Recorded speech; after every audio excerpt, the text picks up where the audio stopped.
wonky. We're waiting for it to come in. But yeah, I think so far so good. Maybe I'll go one more higher back on the music. Okay, welcome in, guys. Happy weekend. I hope we're all doing good. It's good to be back in the kitchen today. If you missed us yesterday, we just did a little bit of prep. Okay, that's still quiet. We're gonna get it fixed hopefully for tomorrow. Bob, thank you very much. At least it did show up though, and I did hear a little bit of the alert sound. Thank you for now the 39 months in a row. I hope you're having a good week. It's okay on stream? Okay, so I won't worry about it then. Hi, yet it is. It's not like you can't just hear it at all. Okay, sweet. Thank you, Samo. Kimmers was first today as always. Thank you, Kimmers.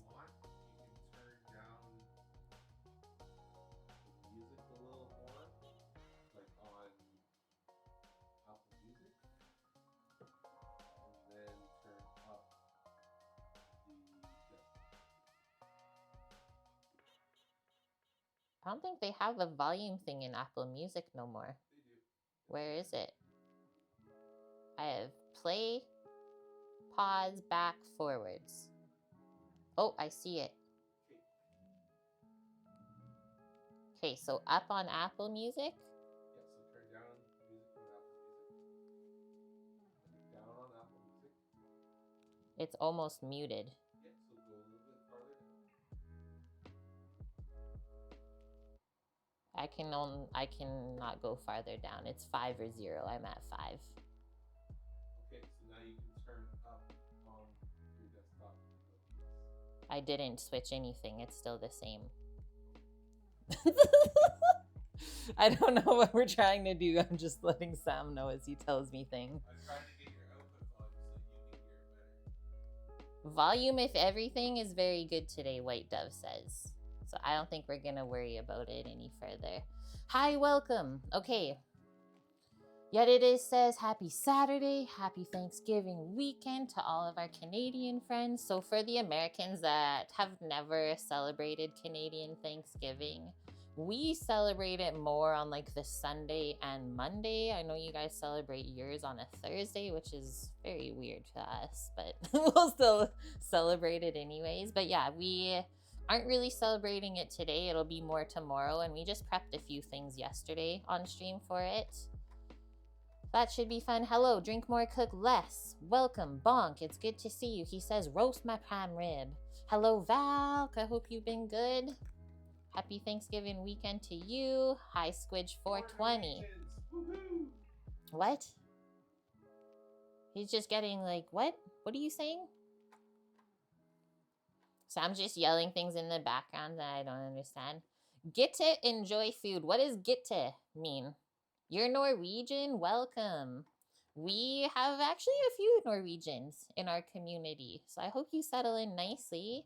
Brian the Hat Fattener, hello, welcome. I believe you are new. Feel free to ask away any questions that you have. Okay, and welcome White Dove in Greek. Guys, we are making a prime rib roast today. Not sure if anyone was in Discord either last night or this morning, but we are sous vide the prime rib today. Your name is Gitte? Oh, I love it. Welcome in then. And you enjoy food. That's such a good username. So here's our menu for the day as well for anyone that's new. And then I always link our recipes if I can find good ones to go along with them. Okay, back to the prime rib. So I got up at 7 a.m. this morning. That's usually when my alarm goes off. I'm not really someone that sleeps in every now and then. But 7 a.m. I filled up our circulator back here. Maybe I'll be able to, let me do a little switch up here. Can't go too much farther. It's better than nothing though. I'll just pick it up. So, okay. Those of you who have never used a sous vide before, I would say like now this is kind of old tech. But once upon a time, this was very new tech. I'm gonna stop there. How does that look? Okay, that looks pretty good. So I said that the prime rib was sitting in the hot tub this morning since 7 a.m. in Discord. So yeah, I filled this up with water, obviously enough to submerge what you are cooking in there.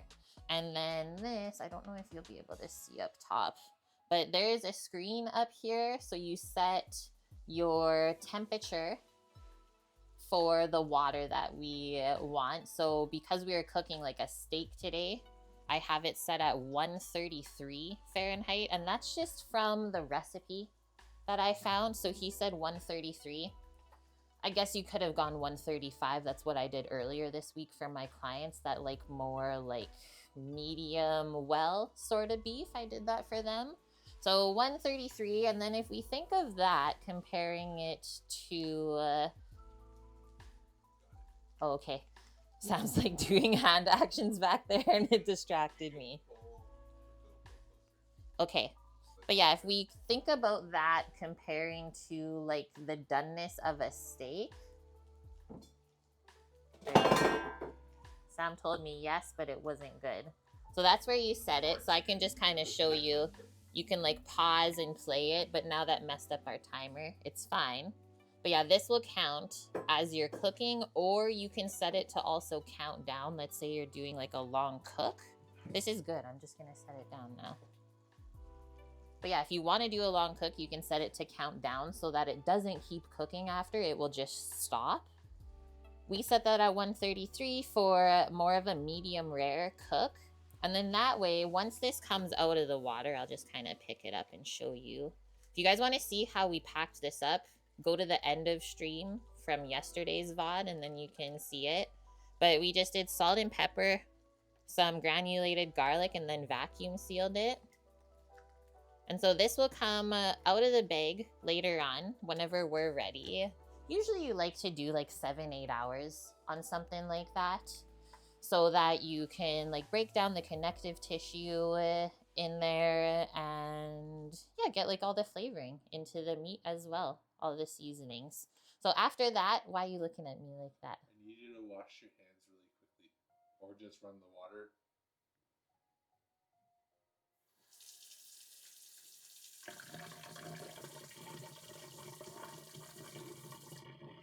You're welcome. It was my last test I had to do. Okay, thank you. So after that, we'll take the meat out of the bag and then we can either sear it just in a pan, or if you don't want to mess up your stovetop, which you guys know I hate freaking cleaning the stovetop, you can do it in the oven too at a higher temp. So we will do that together later. That is our beef going down. The other way that you could do this, let's say without the fancy contraption back there, is called a reverse sear. So you would basically do it the same. You would set your oven higher temp, right? Because ovens don't go as low as 130 Fahrenheit, at least not ours here. I usually go 275 Fahrenheit or even as low as 225 Fahrenheit. And it is going to take a bit longer doing it that way in the oven too. But still, you get a nice roast that way. So you slowly cook that meat at the lower temp until it registers whatever temp you're looking for your steak. And then you can turn up the oven, or like I said, sear it in a pan after that. So you can do this in the oven as well. We have done that before on stream. If you guys have questions, let me know. Hi, Captain Taft. Happy pre-Thanksgiving to you and Samo. Thank you very much. Your US Thanksgiving isn't for another 47 days. We're starting the countdown then. I always say I'm lucky that I stream to all of you guys worldwide because we usually try to celebrate both. Hi, boss man. You're here for the prime rib. We were just showing it over there. It's currently chilling in the hot tub. So yeah, we'll see where we end up prepping the rest of stuff on stream. But we should be taking that out anywhere from 2 to 3 hours from now. So settle in, my wonderful people. It would take 4 to 5 hours to cook the chunk of meat to 130 if you did the oven that low, Sam. That's what you said. Okay, what else are we making with this? So to go along with that, We all like celery root mashed potatoes. Who in chat has had celery root before? This is always a fun one. I don't use it often, but 'tis the season right now. And these looked pretty good from what I bought in the store. They were on sale, whatever that means these days. Well, $2.99 a pound, like that's most as expensive as meat. So yeah, celeriac, celery root. This is what it looks like. Usually they don't have the green on top. That's new to me. $2.99 a pound for this. Like every vegetable is that, Sam. You're paying that for broccoli too. Right. So yeah, we're gonna do like usually you want about like 25% celery root in your mash because there's gonna be a bunch of stuff that we peel off the outside of this. So always buy a bit extra. Let's say it's deceiving what you end up with. So 25% celery root and then the other 75% do potatoes, and that way it won't taste too strong of celery root. You really have to balance it. But it is so delicious, and it just like kind of cuts through the richness of your regular mashed potato. High luminology. These look weird. Are we sure these are edible? You should try it one time. It's just celery root, so it grows really similar to celery itself. Has maybe a little bit lighter flavor than celery does, but it's a root vegetable. And yeah, kind of sweet. You're right, Greek. It's really yummy. Bong says farm workers have been harvesting celery from fields just outside of town there. Should sneak out and dig up some of the roots. Yeah. I know that when I was like volunteering working at the farm on the island, we grew both celery by itself and then celery root was its own version of veggie as well. So it's not, I don't think it's the same as like just taking a celery that you harvest and then digging up the root. I could be wrong, but we kind of grew them different. Like we kind of hilled the celery root, but they all look the same on top. So they look the same on top? Pretty much, yeah. So you always had to be like super sure of what you were harvesting. We can look it up. I just noticed my mic is a little bit loud sometimes. Okay, let's see.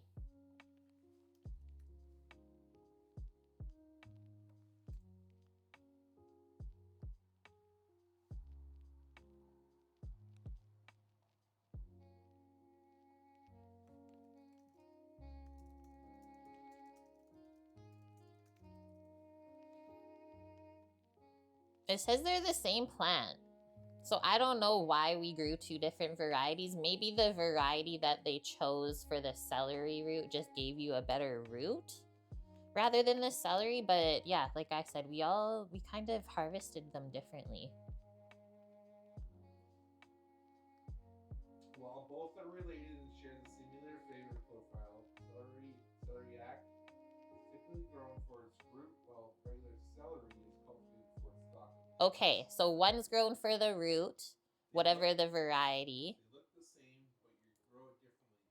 The celery, you want the green stalks. Right, to go tall, right? Celery roots treated like potatoes, and you kept on healing it, so you get a big celery root. Yeah, because that's where you want the energy to go. Did you guys hear all that? Does that make sense? Now we know. We learned our first thing of the stream today. Okay, I also have to get all these recipes up as we go through our list of tasty foods today. So there is a recipe linked for this celery root mash, and I went back in the Discord archives in our recipe section and found this one from way, way back in time. There is a little bit of Parmesan cheese in there. So that's going to pair really nicely with our side dish to go with everything today. Garlic Parmesan, and then we'll do some lemon too for freshness. Some roasted Brussels sprouts. Yummy, yum, yum. And then in between everything today, we will brine our turkey for tomorrow to smoke. So we will spatchcock our turkey and then get it into something that is going to fit into brine for the fridge. Or it's going to be one of those situations where you put it in a plastic bag in a cooler and then you leave it outside overnight. Because we woke up this morning and it was -1 here today, guys. Everything was frosty. It's beginning. So we'll see what we can fit the turkey in for the brine. But currently, I mean, I guess it already has its own spot in the fridge. But that's what we've always done. I don't know about you guys and like getting stuff ready for the holidays. But up here in Canada, we already got cold, cold temps. It's 4 degrees at 10 o'clock. 4 degrees at 10 p.m. So that's fridge temperature, basically. And then you got, it starts to warm up around 9 o'clock. So when the sun just Yeah. That's 5-6 degrees. Perfect. And then we stream in a few hours from then anyways. Hi, Carses. Okay. Do I have anything else to show? Just our bread from yesterday that I baked. It turned out really good. Literally, I was baking sourdough bread last night, like at 10 p.m. I don't know why that always happens, but that's just like the way it goes. And that's honestly why I don't often make sourdough bread. But anyways, it was worth it.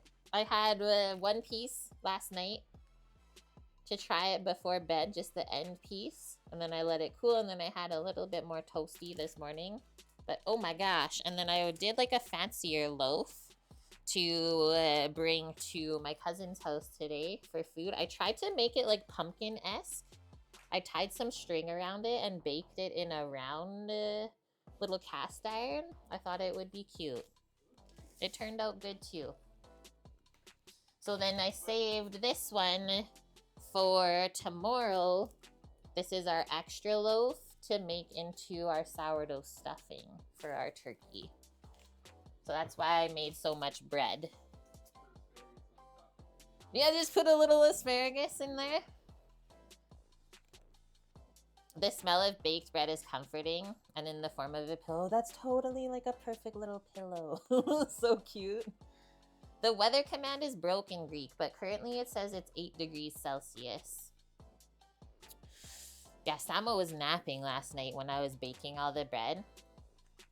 Okay, so let's get into it. First things first. Prime rib is doing its thing back there, so there's not really much that we have to take care of. We can prep our potatoes and our celery root to go into the pot for the mash. So let's just write mash on our list. Root and potatoes. So once we get those covered with water in the pot, they're not going to oxidize. So this is a way to get ahead for the day for yourself. And then later on, you just have to turn on the burner and cook it, right? So we got that. I'm going to do butter and sour cream for the dairy in there. I know lots of people use different stuff for their mashed potatoes. Milk. You can do whipping cream. I've even seen people make buttermilk mashed potatoes. So you choose what you want, but butter and sour cream are my favorite because you get the flavor from the butter, and then the sour cream is nice and thick so that your mashed potatoes don't go too soupy, right?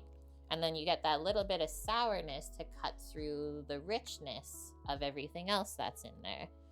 I don't think we have any green onions or anything like that today, so that's fine. But I do have a bit of parsley.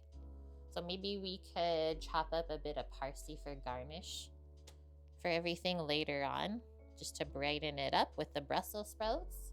Hi, Dust. Hey, kitchen crew. We are here. You got a lurk just saying hi. I hope you have a good day, dude. Butter and sour cream is the best. There's just something about it. But yeah, if you add green onions to it at the end, ugh, those are my favorite mashed potatoes. Okay, so there's that.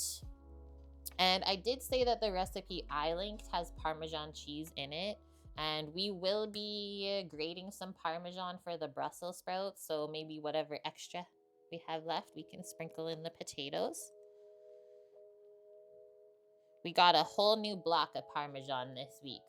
I think the last, chunk of Asiago lasted us like 3 months. So it's worth it when you spend $30 on a chunk of hard cheese like that. Okay, next one. Prepping our brussies. That's true, yeah. As long as you don't let the cheese go moldy, then it doesn't get pricey. Our brussies. Lucked out getting some from Costco this week. And I really always get excited when I find them there because they are grown here in Canada. So just one province over where we used to live. I love how they're called like Chef's Reserve, but they are really nice and small. So we will cut the stem off of those and then cut them in half for roasting. And then I did link actually a recipe for the Brussels sprouts today. I did find a good one. So garlic Parmesan roasted Brussels sprouts. Let's see what they have going on for this. It looks like the Parmesan cheese gets so nice and crispy on the outside. Really, really good. Scoots, how are you? Listening to you while we take down our AC. That's it for the year, hey? I was just saying this morning, Scooter, that we had our first -1 wake up. Everything was frosty. Okay, so the Brussels sprouts get covered with some olive oil, salt, and pepper. Italian seasoning, if you want, if you think that those flavors are going to complement everything else, by all means. I think I'm going to leave it out and go rather for the lemon flavor at the end. But definitely our fresh garlic minced, and then half a cup of grated Parmesan cheese. Okay, so we half the Brussels sprouts. Prep your pan. Add your olive oil seasoning. So mix everything together with the Brussels sprouts and then just lay it out on the dish. Your baking pan, and it'll take about 30 minutes. Add a nice high heat, 400 Fahrenheit. You could probably get away with 425 as well. Okay, so garlic. We already got the Parmesan up top to grate, but we will do some lemon zest and then some juice we can squeeze over after. If you do want to use lemon when you're roasting veggies, because it's also yummy with broccoli too and other things, you always wait to add the lemon until after everything is cooked and out of the oven, just so that the flavor of the lemon juice doesn't get too concentrated and make stuff taste like sour or bitter. So just remember that. Leave the lemon on the side. Okay, and then brining our turkey. And then lastly, just searing the meat and carving it, which I'm hoping that we can do all at the same time. Maybe with the Brussels sprouts, we'll go nice high heat in the oven.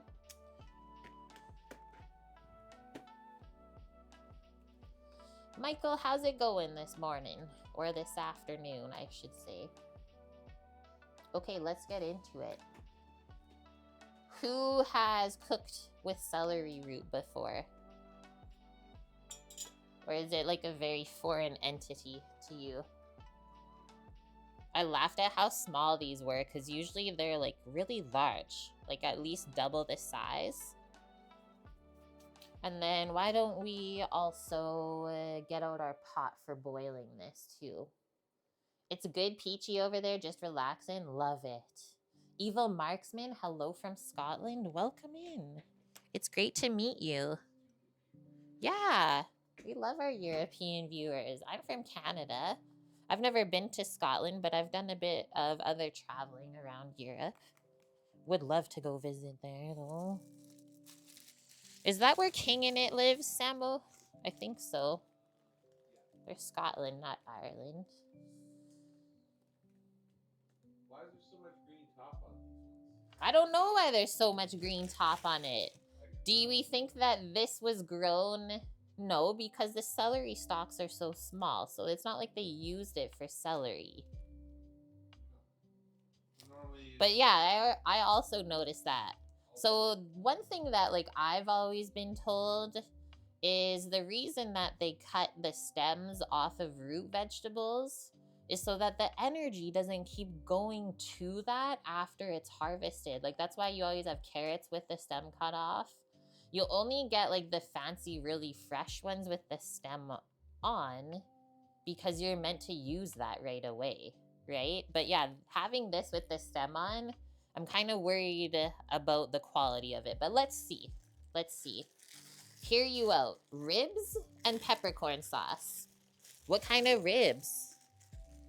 If it's beef ribs, that would be phenomenal. Oh yeah, Sam said lamb ribs. Pork ribs would probably be good. Probably not my first choice, but I would still eat it. Huh? Well, we'll see once I trim the first one up. I just didn't want to have not very much, because then, like, what's the point, right, if you don't taste it? You were thinking since you had beef ribs. You never had beef rib before. They're becoming more of a thing here, and, like, I don't know why, because it's really, like, a waste item. There's not that much meat on there. Barbecue shows. That's why you see them. Oh, I guess, yeah. Oh yeah, it's barbecue now. Yeah. That's why briskets are $180 now instead of $45. Right. Hi, Baker View. Welcome. Okay, this is too much potatoes already. We're good. I was just like taking potatoes out of the bag as I was talking. We got taters, baby. Who are we feeding? Okay, I'm gonna take this one away too.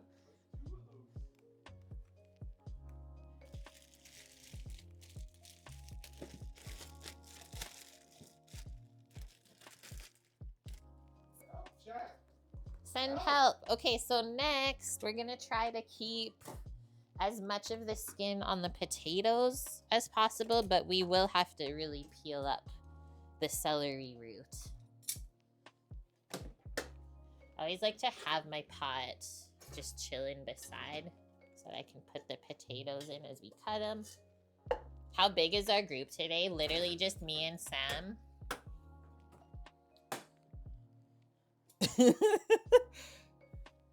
But tomorrow our roommate comes home and we told him to not eat anything before he comes home because he's gonna get fed turkey. I'm just giving these a rinse. I can feel dirt on the surface of it and I do not accept that.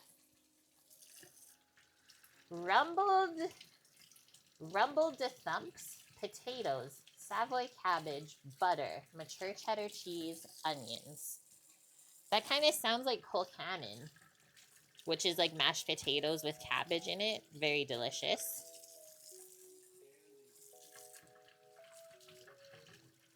You can do a lot with extra potatoes. Yeah, also that, right, Tooth? It's not bad to have leftovers.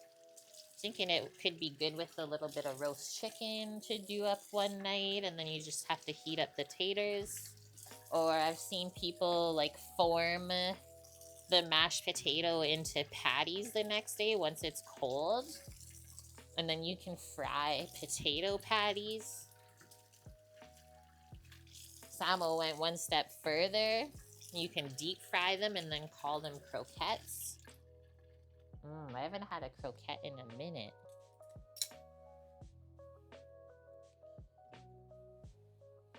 Out of all the places I lived, the most amount of croquettes I ever ate was in Vancouver. I don't know if it was just that, like, time in our life when croquettes were, like, trending on all the menus. But wow. Potato scones. Ooh, that would be yummy. Okay, so just use your peeler and, like, take off any parts that are not so nice looking. Any blemishes. But otherwise, we'll try and keep as much skin on because that's all good nutrients for us.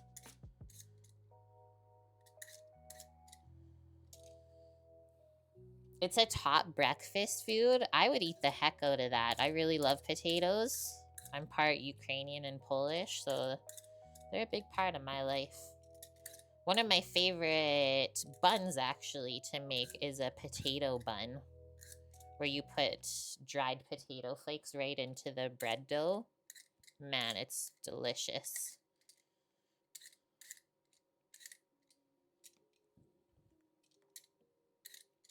What is everyone else up to today? You cooking? You going out to eat?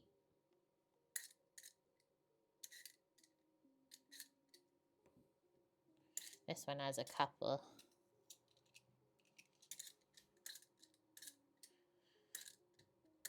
of ouchies.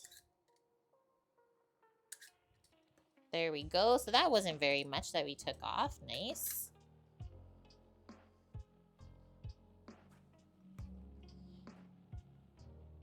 You discovered Canabosi a few years ago at Lidl. It's so good. What's Canabosi?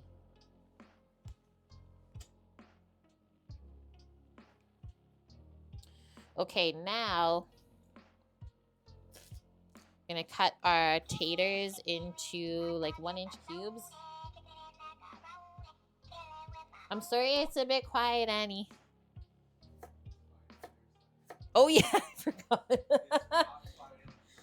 I'm sorry it's a bit quiet for me, Annie, if I miss it. But I heard it, and I'm here. Of course. Mish, what are you of coursing already? Are we still going with the sub alerts, or did we just broke it? We broke it. Annie? Holy shnikey. Okay, now look at the number. 1,015 subs gifted to the channel over the years. You're crazy. I love it. How was school this week? Welcome in Stacy Lou, 1389, UF Mark, Muhalo, Archangel 7277, and Gabooster TV. I think I know all of those names. I like recognizing them. Mish said nothing. I hope you're feeling better today, Mish. It was a long week. Oh, nice. You have a 3-day weekend too? Well, that's exciting. Do you have anything fun planned? And thank you very much for the subbies. Look, it broke it so bad that it didn't even update the sub goal. So I'm just gonna report. This week, we got a new microphone pack, DJI mic. We're loving it so far. So Monday, I don't know yet if I'm supposed to work. Just waiting to hear back from my clients. But if I don't have to work on Monday, guys, we're switching to Streamlabs. On stream, Samo and I are gonna like redo everything again, because we've just been having so much problems with Stream Elements. I don't understand after all this time. It's just a frustration that we don't have to put up with, right?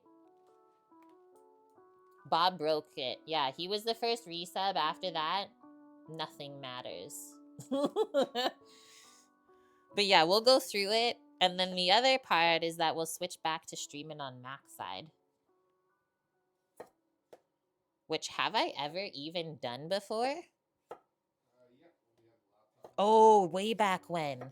In 2018.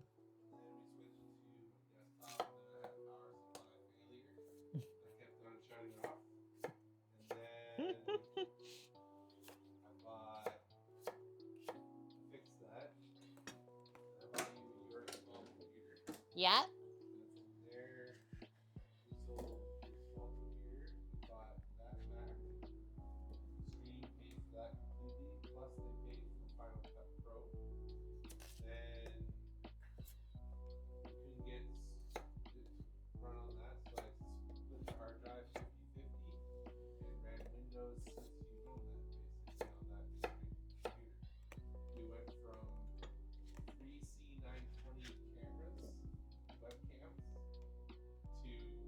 Can you guys hear this, or is he just talking to himself?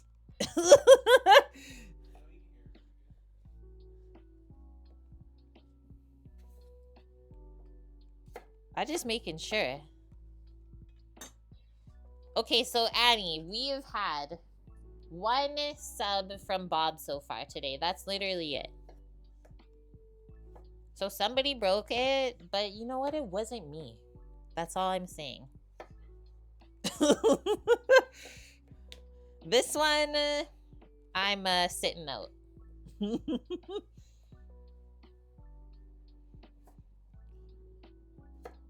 And yeah, even the curse of the alerts not working, even Sam looked it all over this morning. Do all the tests, it all works. Some reason though, go to stream. That's what someone who broke it would say. It wasn't me. Scoots. Just like the farting rule. The fart rule? The one who smelt it dealt it. Oh no. Well, the thing is with me, I'll always admit it. Be like, yeah, I farted. Sorry about that. Hi, Mickey. How are you doing? Okay, before we go any further, I'm gonna fill this up with some cool water. It doesn't have to be like ice cold, but just don't make it warm. Because it'll draw out a lot of starches at first. And we don't want that. And then we'll do our celery root next. Get into the messy stuff. We were looking through some old photos the other day.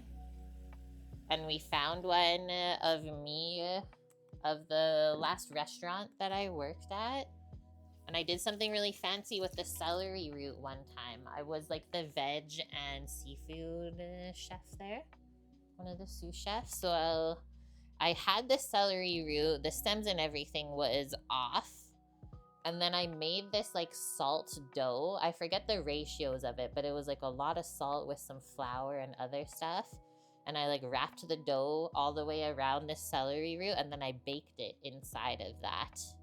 And it turned out really good. Not as salty as I thought it would be. And then you just like cut it up afterwards. Hi, Tony. How are you doing? But that's like one of the fanciest things I've ever done with celery root. Okay, so next, let's see what we're gonna get out of this. So if I hold this up, it looks so weird. So you can see all the roots and like a lot of fuzz too. So we gotta work on getting all of that off. And I'm probably gonna use a knife to start. It's fancy, yeah. I used to work at a fancy restaurant. So see how when you cut into it, it's like really like rooty at the bottom here. Like this is me trying to choose the best ones from the store. I think they only had like 6 on the shelf. At first I was thinking that I would not even be able to find it. But see that? See how like the dirt really gets in between? So this is like me judging how they grew it. Because you shouldn't have that much waste at the bottom like this and have it that rooty. But now we got most of it off. I should be able to rinse the rest. But look at how much dirt. And then if you think about when you pay for veggies price per pound, like that really hurt me because I knew like all of this I was gonna cut off. Do I need to be that person that goes to the store with a little paring knife and trims it up? So these are where you're gonna pay for something that you don't use. Hi Blondie, hi Wilson. I'm just gonna get rid of all this first off of the board, the dirt and stuff, before I go further.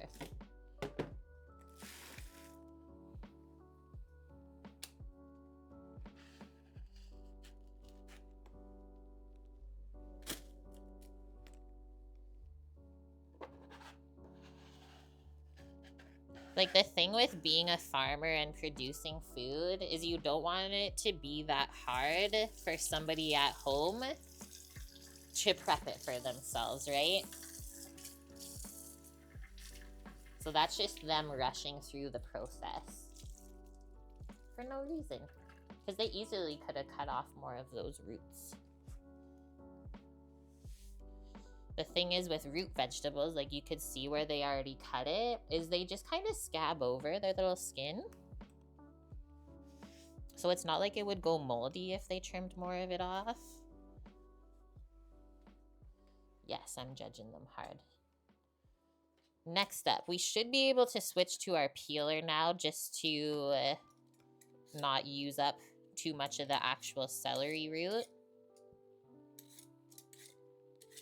And then we just peel off the skin, really. And obviously anything else that you don't think should go in the pot.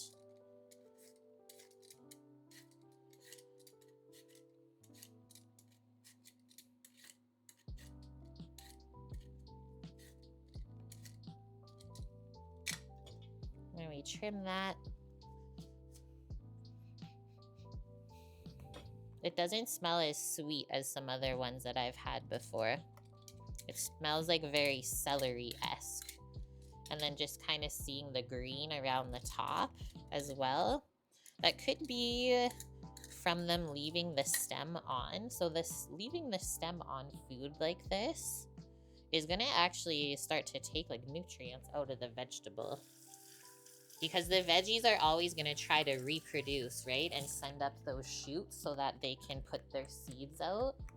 So yeah, anytime you leave that stem on, that's what the vegetable is going to try to do. I think this one will be enough. Because I said you should only have about 25% of the pot being celery root. Let's dice it up and see. But I don't think that we're going to have to get into the other one.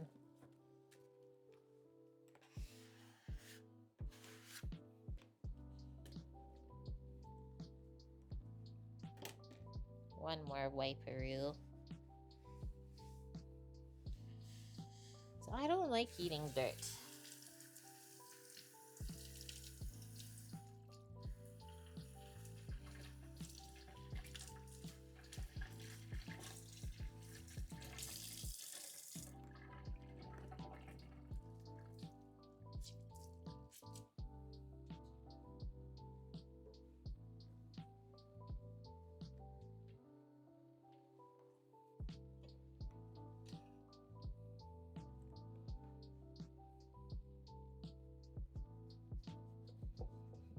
Yeah, it's quite hard and dense, so just kind of rock your knife through. And then that was also the other thing I was kind of watching. So then when we look at this means that it got dry when it was growing and it started to go hollow. It also tells us it's not the freshest either. You shouldn't have spongy bits like that in your root vegetables.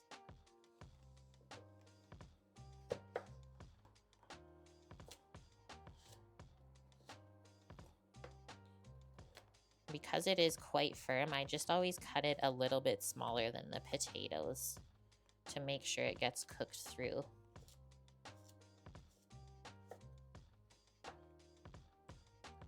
Can we maybe peel off some of this? Nice.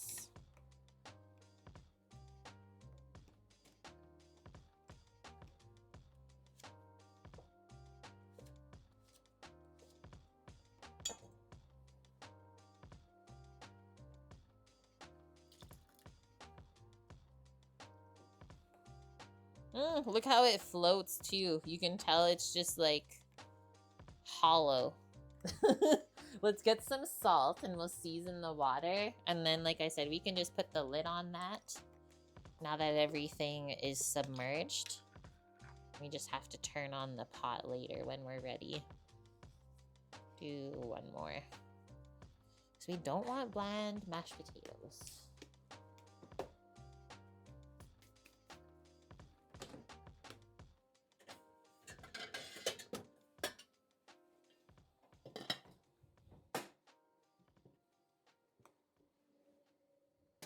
Okay, next one, we can dice up our butter.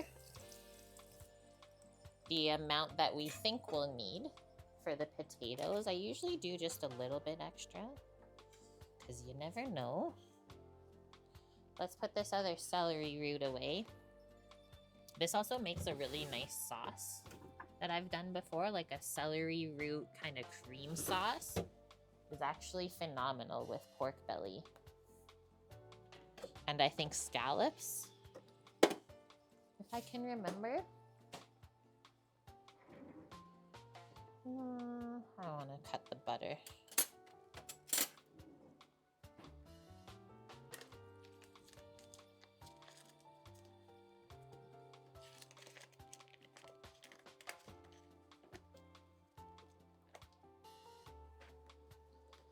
Get a container.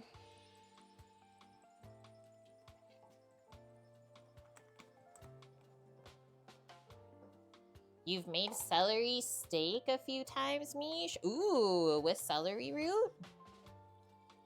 We'll probably use all of this butter, guys.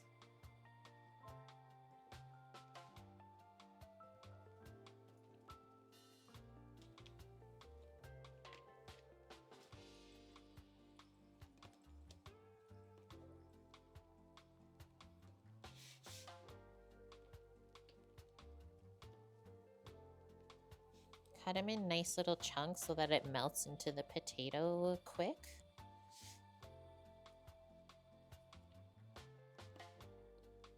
Not all the butter? Never. We would never do such a thing here. I am. Yes. 1 pound? No. Oh, that's all. Like half a cup. Bob said, don't do it, Kate. I said, too late.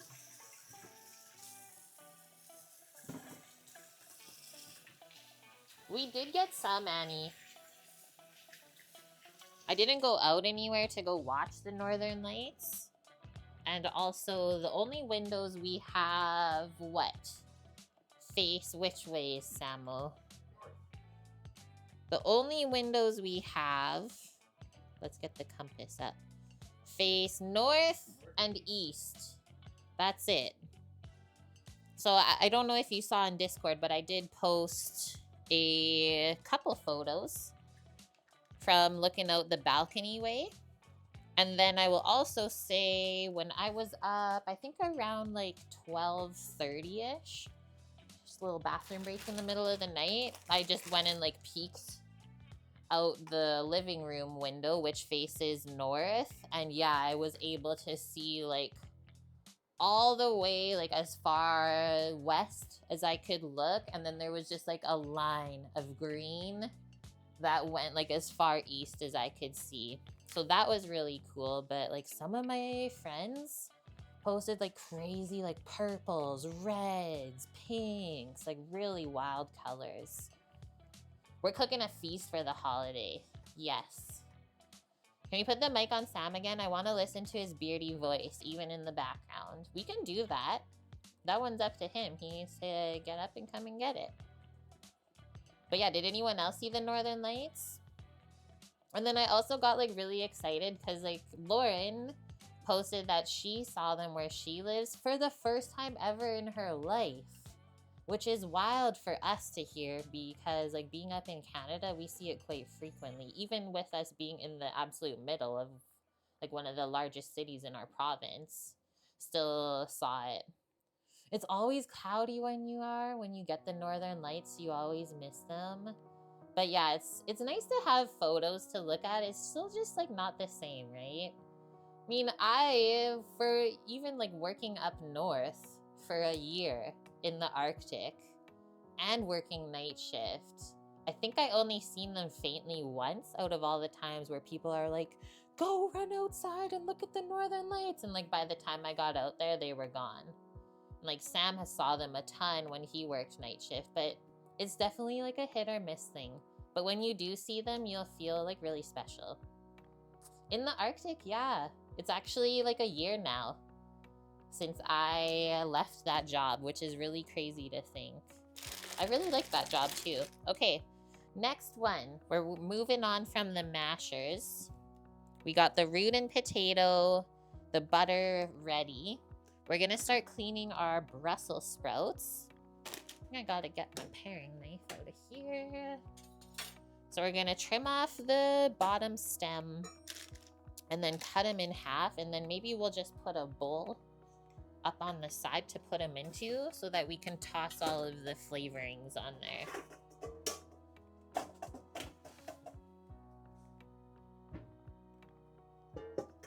Everyone have a sip of water or whatever beverage you have.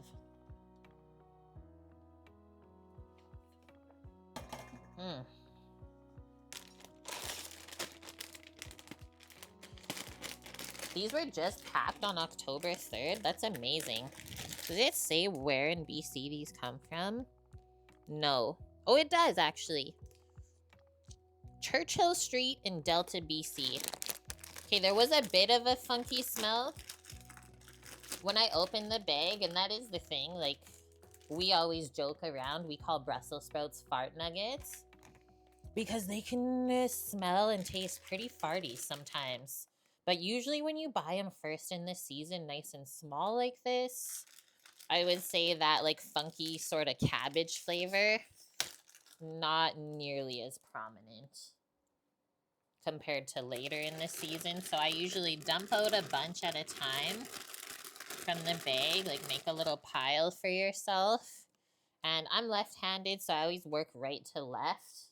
But if you're right-handed, I would put this on the left side and then put your bowl over. So you're always like kind of doing an assembly line for yourself.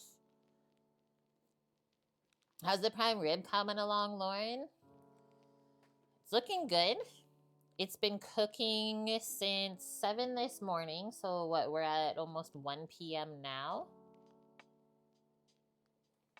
She's just in there in the hot tub, sitting at 133, so about medium rare for us. And then later on, so we'll take that out of the bag and then get it seared up all on the outside, and then it will be perfectly cooked in the middle already. Yes, they are a brassica. Bonk, you're right. Bob says, I understand they smell farty, but taste? You'll see, Bob. Yeah, it might even throw you off of Brussels sprouts if you get some bad ones. Like, I asked Sam this week, I was like, are you good if we make Brussels sprouts with the beef? And he's like, only if they're like good quality ones that aren't too farty. And like, I knew what he meant. It's like, I still remember the brew pub because we had maple, what did we do with our sprouts there? Maple something. Brussels sprouts that we would like serve in a little cast iron for an appetizer. Every time we would make an order of those and send them out into the dining room, it literally just like stank like farts. So then we would always just say like 1 order of fart nuggets. You weren't a fan of steamed Brussels sprouts growing up, but roasting them is a game changer. It's true. It's true. So I always trim off the stem first, as you guys can see, and make up this like little trash pile, let's say. But I do try to keep the nice leaves in the good pile. Oops, I'm doing it opposite now. Because those leaves will crisp up in the oven and they get really delicious. Like caramelized. We got bullies in chat today? What's going on?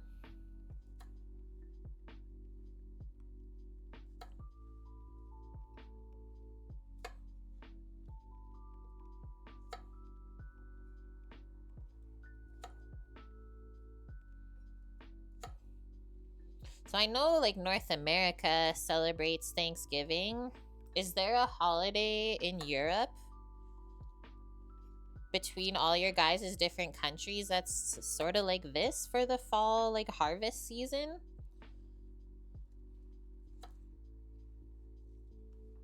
Ah! Okay, if the leaves are kind of weird looking like that and like spotted black, don't use those ones. Netherlands has King's Day. Nice, Lauren. Okay. You have Morton Soften, Morton's Night. I need more info on this, Mish. Morton's. Sorry to laugh, but it's just how Sam said it. Morton's Night? Denmark will celebrate their emancipation from the Vikings. Amazing.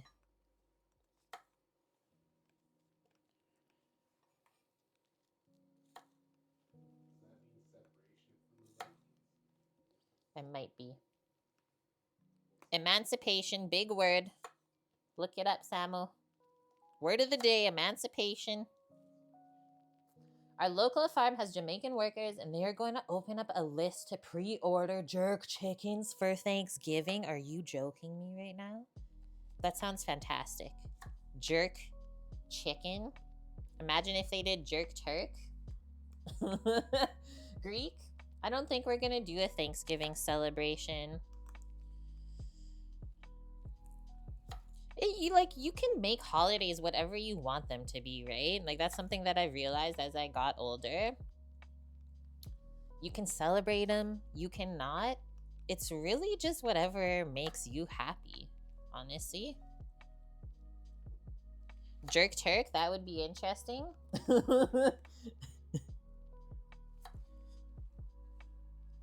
Okay, we're building up our pile here.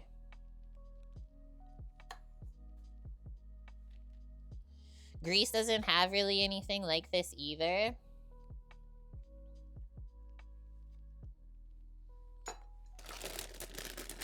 Which is interesting, right? Because, like, we know things are grown all over the world, and most of us have, like, the differing of seasons.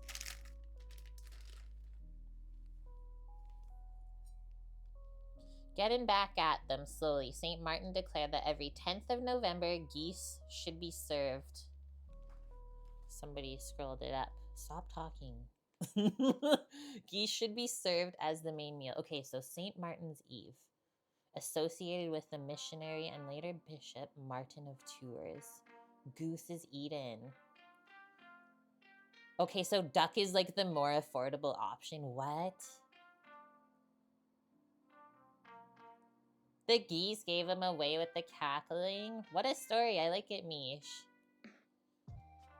Lauren, I only tried a turkey leg once, and it wasn't any good. Left me feeling weird about turkey. What? Who made this for you? Who ruined you? China has Mid-Autumn Festival too, yet it is says, which happens late September, early October. I need to get more into, like, celebrating those Asian festivals. They all look so, like, fun. Love learning about different cultures. What about tofurkey? Ooh. What about tofurkey? Ooh. Is that actually a thing? And, like, I'm not... That is actually a thing. I wouldn't eat it, but if somebody else does in here, that's okay. I'm just saying I think I could pick other things that I would enjoy more. Turducken. Have we ever done that on stream? I forget. But we've made it before, both of us, in, like, restaurants and stuff where we used to work. That's always a fun one. At a fair in North Carolina, Lauren had a turkey leg that they smoked so long, it was like eating wood. Oh. Gross. Gross. So that's like the National Lampoon's turkey, when it just, like, explodes into air and dust. I've had a goose like that, or like a duck once. So what you're from saying a potluck is that I went to. And yeah, after that, I was like, I don't think I really like this meat. But You the need a thing is, Sam you need to turkey. try it again. What you need? she needs a Sam turkey. Yeah, she needs a Sambo turkey. Hi, Wanda girl. How are you doing? You would eat a chicken from your local farm because you know it was how it was raised. That's your plan for Thanksgiving. And if we're talking about local farm chickens, sometimes they're even as big as turkeys. Why slap me with a catfish? Who's getting slapped? Sam who got it? Bob Catfish Sam. That's what you get. He says you've been slacking at the supermarket. I have been. Somebody else doesn't want to log into the game. I asked twice already, Bob. He did ask me twice. I've been a little bit broken this week, guys, but I'm coming back. It's okay. I'm sure we all have those moments. You like the Sam voice being streamed in, like the man behind the curtain? I took the other mic. Oh, did you actually come and get it? Yeah, should be working. I don't want any complaints see today it. from Mish. Can you not see He it? actually went to get it. You can Yeah, see I do it? see it now. There you There's go. 2 things. You will leave this stream in It protest. is working. Fine, do what you want then. As I'll just Caitlin be over cuts the here Brussels cleaning sprouts. Brussels sprouts She's for the cutting them rest of nice my and life. slowly. Okay, so story, like when we used to cook this dish at the brewery, I think we used to bring in 2 25-pound cases of Brussels sprouts at a time. Bonk slaps kiwi with a tuna. Tuner. She's got the tuna. Bam. Wonder Girl says, lately, I've been eating more roasted Brussels sprouts. I think this is my first intro to Brussels sprouts for this season. I'm very excited to try them. They're really good. You can make them lots of different ways. I think my favorite still is like a sweet and salty sort of flavor on them. Buttery. Some kind of like brown sugar or maple syrup. Bacon is always This good. chat's so violent while you're doing Brussels sprouts.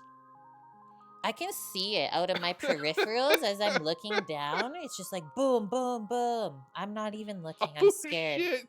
I'm scared. Mish went after Kate with an orca. Holy!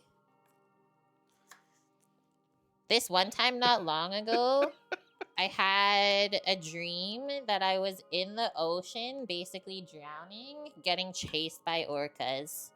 I don't know what that really means, but it didn't leave me with the best feeling. So thanks for bringing that back. I don't know. How fast were you swimming to be chased by orcas? Because orcas It was can swim pretty crazy. fucking And fast. so then the scariest freaking part, I mean, I'm not the best swimmer, so don't ask these questions, Sam. The scariest part was one of them was like swimming, coming up at me. And then all of a sudden, before he like got up to me, he just like flung right over me in the water. And I didn't die though. I should swim in the Olympics. Just me.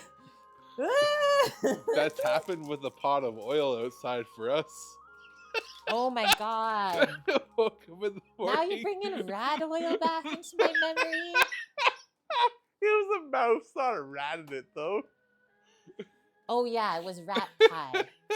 Different provinces. So yeah, actually, like in this province, Alberta, that we're in, they have really strict laws around letting rats into the province. So we most likely will never see a rat here. And if you do, I was telling Sam, like, it's a huge deal in a restaurant. Like, they're gonna trace it back to, like, the shipments that came into the restaurant to see where that rat came in. So, like, then for me, going over to the next province where there's just, like, rats everywhere was crazy. I've never seen anything like that before.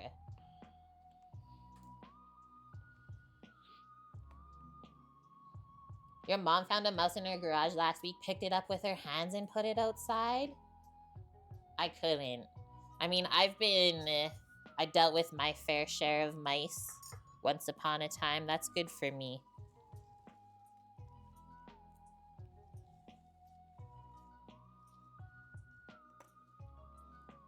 I think the best rat situation that you could ever watch is in New York. Like, they run that city. They're the happiest and cutest rats you'll ever see. Hey, Samuel? New York was so dang fun for watching the rats scurry around. Look at how big this one is compared to this. So, like, when we have that situation where most of them are going to be smaller, this one we have to cut into a quarter to match it up.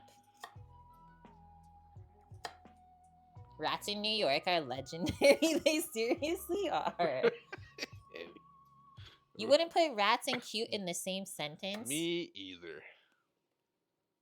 I mean, all animals are cute in their own way.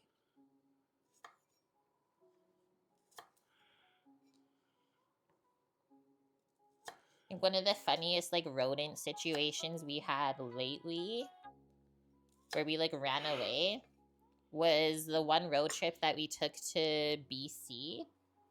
to go to the mountains or something like that. And we stopped at one of the rest stops that was like quite a big popular spot. Lots of picnic tables and stuff to sit at. Well, the whole like grassy area for everyone to hang out just covered in like groundhog burrows and stuff. So there's groundhogs everywhere. And they're so used to people that they'll basically come up to you and like start crawling up you. So if you don't have food and stuff to throw down at them, they'll literally harass you. So we thought it would be nice to like get out of the car while it's charging, go see what's happening around. Nah, we were out there for like 2 minutes walking around in the green space, guys, before we ran back to the car. Because like we literally got chased back to the car by a groundhog.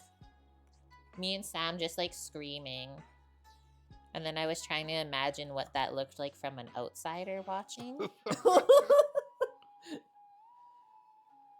House rats are cute. Rats with outsized diseases scare me, definitely. Mickey, you work with rats? Mish, you once vacuumed up a mouse by accident, she says. So now we all know why you're in jail. Resident mouse vacuumer over here. Is that covered under the Dyson warranty? That's also gross, Wanda girl. You had a rat die in your attic. Remember this one time when we were still working with my dad for house restoration? And we had to rip somebody's ceiling down. Oh. And a literal petrified, like, it had to have been a rat. It had to have been a rat. It was like this big. Petrified rat fell on our heads. It was so bad. It was like crunchy. It was in there so long. That shit will change you, man. Those were the days. Holy fuck. Like, you know, the cartoon shows where they show like when something gets electrocuted and it's just like the bones with the shell? That's literally how it looked. Getting mud just splooshed on her face. Yeah, luckily we were wearing the hazmat suits that day. Yeah, Because we I'm did. pretty sure I would have flipped if I wasn't. I'm going home. I'll see you guys tomorrow.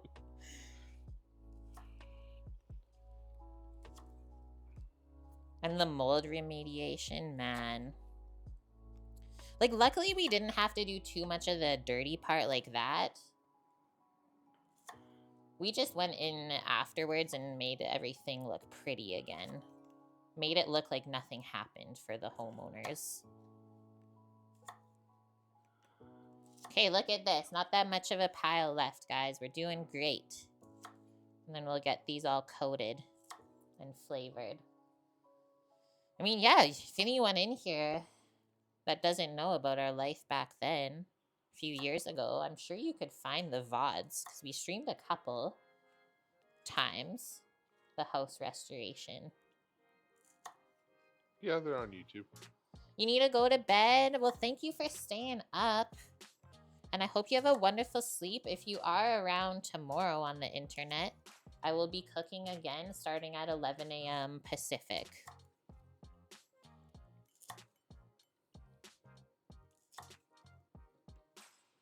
Yeah, hope you have a great night. From Night, turkey night. legs to crispy rodents, we really cover it all here.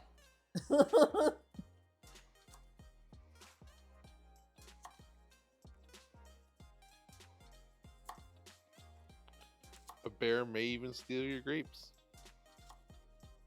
It's true. Some people will even eat Brussels sprouts raw, guys. Going back to the Brussies and thinking about that. No, we were talking about them being steamed, which most people don't like. Gross. Soggy texture. When you steam something, you're like concentrating the fart flavor. In these, at least. But yeah, sometimes, like, if you get nice big ones, I wouldn't attempt it with small ones like this. You can mandolin them or shave them. You can make, like, a Brussels sprout slaw. You could never, Chaotic Good Mage says. Just rolling in. So Chaotic Good Mage was listening to us talk about our ridiculousness the whole time. He's been here for a while. We're getting judged. Welcome. That's why he's chaotic good. Yeah, that's true. Not It's law- true. It's in Not your lawful name. good. You're used to the chaos. It's okay. Sometimes we don't even know what we do here. It's fine.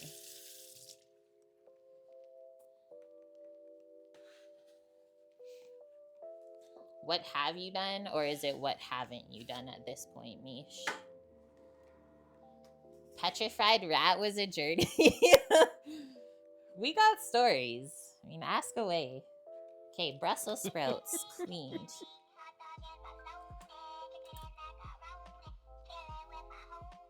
I love how it just puts up the text and the sound. Once for 5. Once for 5. What the fuck? At least it updated now. We're at 11 out of 10. We're at 11 out of 10. Lauren, thank you very much. Look, even on this one, it's fixed, just barely.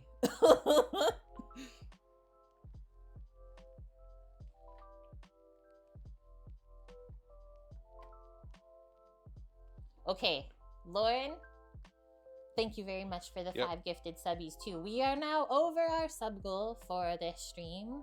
Welcome to the kitchen crew. We got True Purple. Yet it is. You've been in here the whole time. Mrs. BC. We've been talking about BC a lot today.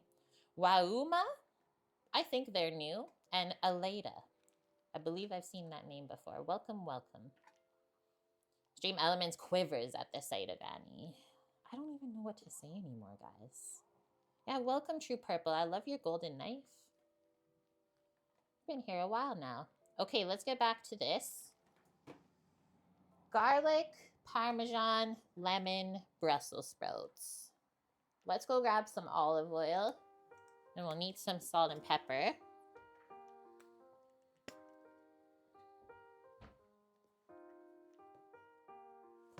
And then obviously some garlic and Parmesan. We'll do fresh garlic today. I don't know if I've ever actually done fresh minced garlic roasted with Brussels sprouts before. Lauren, why did the archer bring a quiver to the party? Because he wanted his arrows to shiver with excitement. We died. Okay, we're gonna coat this with olive oil. Go like that to start. Whenever you're roasting veggies, don't be scared to use like a good amount of fat. Aw, dang it. Samo lost all of his bones? Oh no, you won. And then you lost it? So now I'm gonna do some cracked pepper, and then we'll sprinkle our salt, and then I think we'll just give these a little mixeroo before we do the garlic Just and the comes Parmesan. in with the 40%.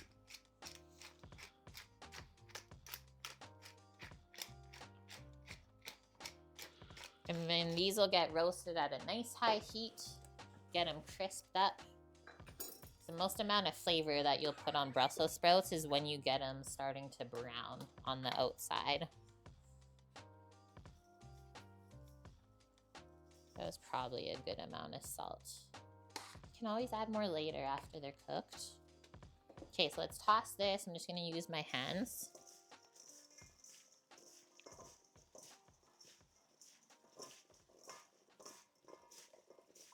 Bonks rank 11. Bonk's going for it. Number 11, nice. Remember you guys used to gamble so much with your little stream elements points? Wait, so then if we Annie's on top. If we switch to Streamlabs, the bones go away. Forget about it. You mean I was top bone for a second there? Shit. Washing, washing. Annie, you never gamble. You just rack up the points. I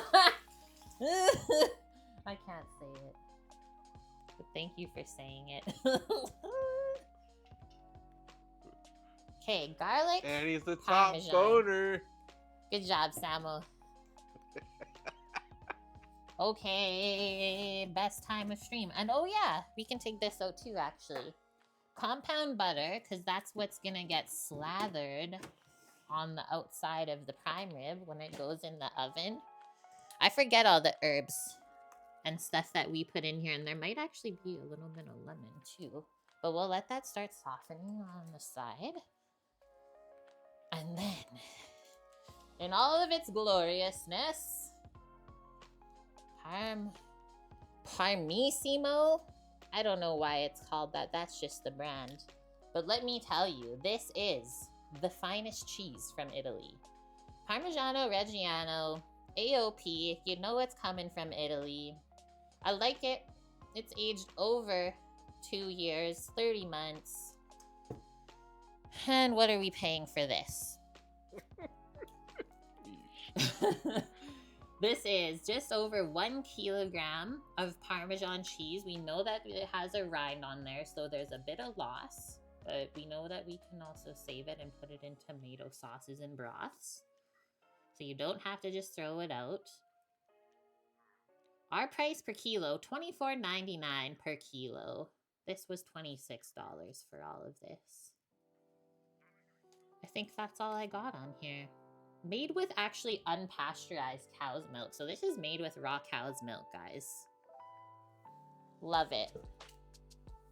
Okay, so we're gonna grate some of that up for the Brussels sprouts. And then I said if there was a bit extra, we can put it into the mash with the celery root. So I'm just gonna cut a chunk off. And then it's okay if there's extra parm grated. It will stay a long time in your fridge if you pack it up properly. And it's kind of nice to have just grated parm to pick from in the fridge whenever you need it. So maybe I'll go like do like a chunk like that off the edge. This stream's turning into a fish auction. A sushi party, yum. Okay, look at that.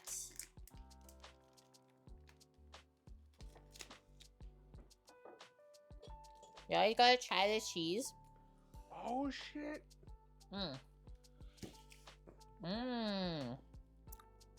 That's the one thing about parm, guys. There's like the salt crystals and then the fruity flavors. It's just so dang good. And like, I don't think you'll understand unless you eat a proper Parmesan like this when I say fruity.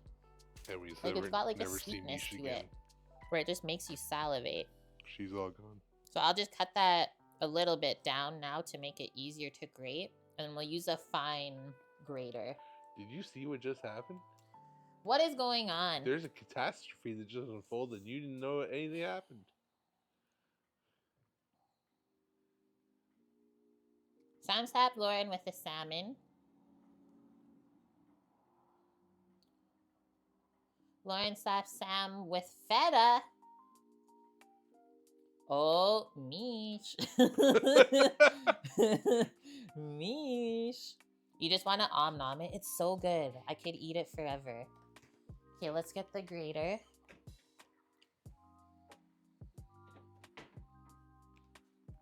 And like, I will also say, the amount of money that you'll spend on the grated Parmesan cheese at the grocery store, ridiculous. And then I've also noticed it's quite like not good quality either. It's like a cheap version of grated Parmesan. So every time I grate it myself, I really notice a difference. So I'll use this side.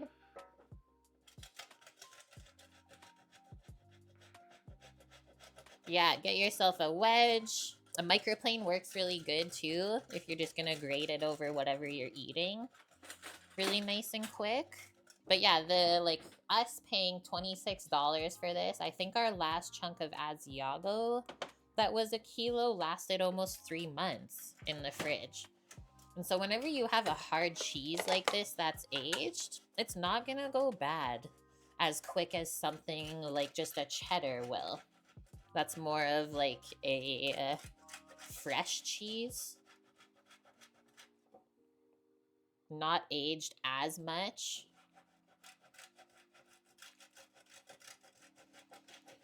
And then I'm just gonna like assume that the reason that the aged cheese doesn't go bad as quick is because it just has a lot lower of a moisture content.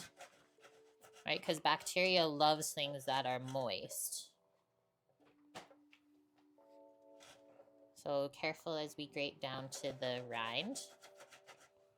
Imagine, yeah, I've always wanted to just buy a whole wheel of parm. What did I see happening at the Italian shop that we have local? Sam, do you know if I say Chef David Rocco? Nope. I think he was a Food Network chef once upon a time. But yeah, they have like a once upon a time celebrity chef go into our Italian market. I don't know if it's past now, but they were going to like crack a wheel of parm with him there. I thought that would be fun to watch. Because I don't know if I've ever watched somebody do that in person. I think more just on like a TV show. Yeah, like how much would that even cost? A whole wheel of parm? Okay, so the now- quarter wheel, I think, for like $1,200 before. I think the full wheel's like $4,800. Like $5,000 probably. Okay, so now I'm just gonna slide this under. This is like my box grater trick. And then we just take it, go over the container, and then slide it out. And that way you get like most of the grated cheese into your container. Let's do more. That was a good amount, but since I already cut that off, I'm just gonna grate it. And then this I'm gonna save. And then you can also see where the salt bits are. So all those little white flecks, that's salt, where moisture has evaporated. Very tasty. But yeah, we can save that rind and I'll put it in a broth or something. Tomato sauce is always good. Great content, Shecht says. Hey, thanks. And yeah, Annie said that salt is also a preservative. True. Right? So when we have just fat and salt in our hand, because we know fat is also a preservative, it's going to take a bit to get this moldy. A 72-pound wheel for only $1,000? A whole wheel of Parmigiano Reggiano, which is the same type of cheese that I have here. Yep. 24 months. So it's way cheaper. Guys.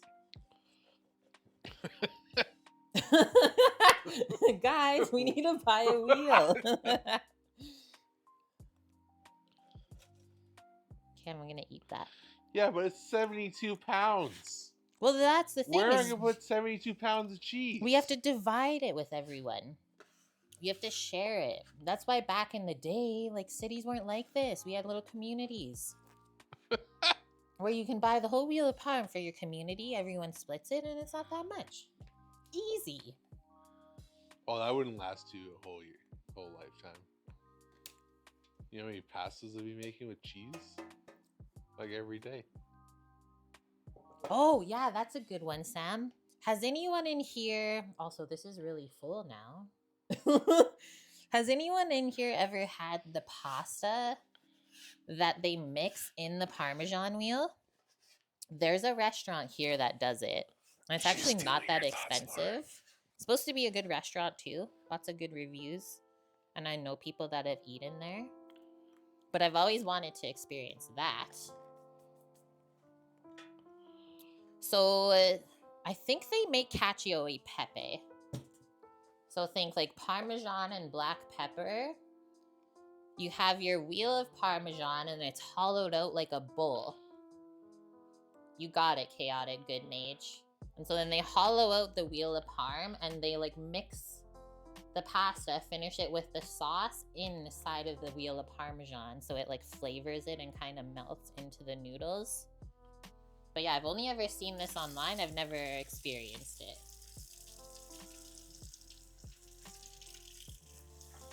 Must be super expensive. Sam, look up Bianco, I think, is the one Italian restaurant here that does it. And we'll see how much they charge in Canada for it, let's say. Okay, we got our Parmesan. The lid just basically fits on, just barely. We'll squish it a bit. Now, let's pack up this other stuff. I'm just gonna get a little bit of plastic wrap. Now with the cheese, we're gonna wrap it really nice and tight, right? So that we don't let air get to it because it will dry out. So what do you do with the parm bowl? Yeah, they just reuse it. So that's also like the weird part, right? That can be weird. They have to be like very clean with it. So then at the end of the day, what, do they just wheel the Parmesan bowl back into the walk-in? Yeah. Cover it all up with plastic wrap? Yeah. Yeah, so they'll mix it tableside. They'll like roll up your little cart with the wheel of Parmesan. I'm sure they'll like pull out the hot noodles from underneath and like mix it all up. And then they just put it into your bowl. It must be like a special night kind of thing that they do it. Really? I can't seem to find it. Oh. Dang. Sam says he can't find it online. Maybe they stopped doing it. They went through their one wheel and that's it now. They're like, that wasn't worth it. They could have. Totally just a fancy presentation thing. Okay, next up we're going to mince some garlic. And then we also have to zest and juice, so lemon, to put on the sprouts after they're roasted.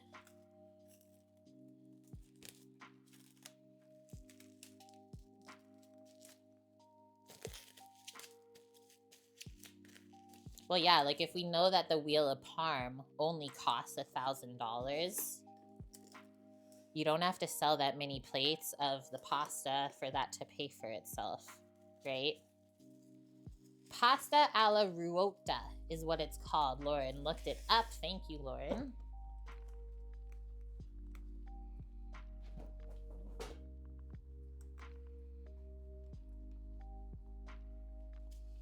Let's put all of our cheesy things in the fridge.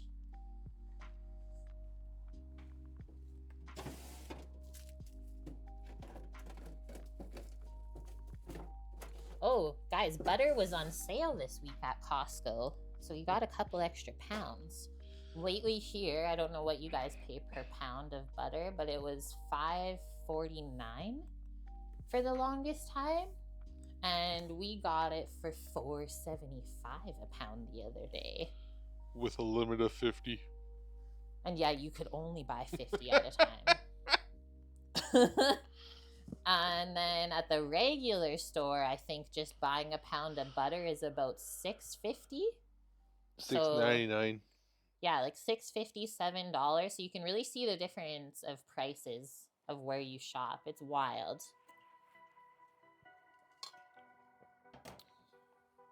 Okay, garlic lemon. We're gonna use the garlic press, make our lives easy. And we have some of the really good local garlic to use. That's also why I planned this. Remember this one that we got from the Italian market? Organic, local, I forget the name of it, purple something. But really good purple garlic. Like 1 clove is huge. It's almost like elephant garlic. A couple of places in the US claim to be the birthplace of it. Like, guys, this is 1 clove of garlic. Are you joking me? That's huge. Like, let's compare it to a lemon. What? That might be enough for the sprouts. I'll leave this to the side. Let's see. So now we're gonna smash it to help peel it. So much garlic. Whoa.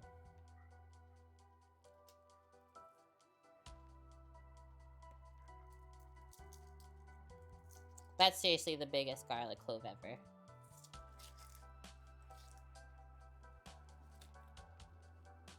We got, you know that's big when you have to cut it to fit in the garlic press.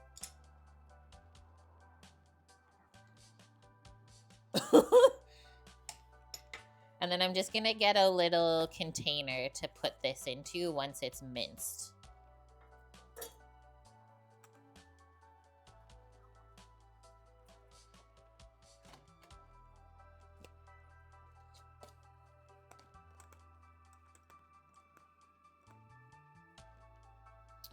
Yeah, I was actually thinking the same the other day, Annie, about Norges. I was literally thinking about it like 30 minutes ago.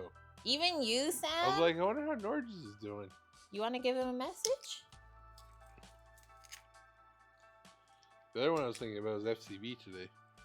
Yeah, can you also actually message him too? I only have him on Twitch. Oh. Not Discord? No, not Discord. I have him on Steam. See if he's been playing games. I guess it's the easiest way. So juicy. Can mods see when people were in chat last? No. I say that like as being a streamer. That's a great question, Niche.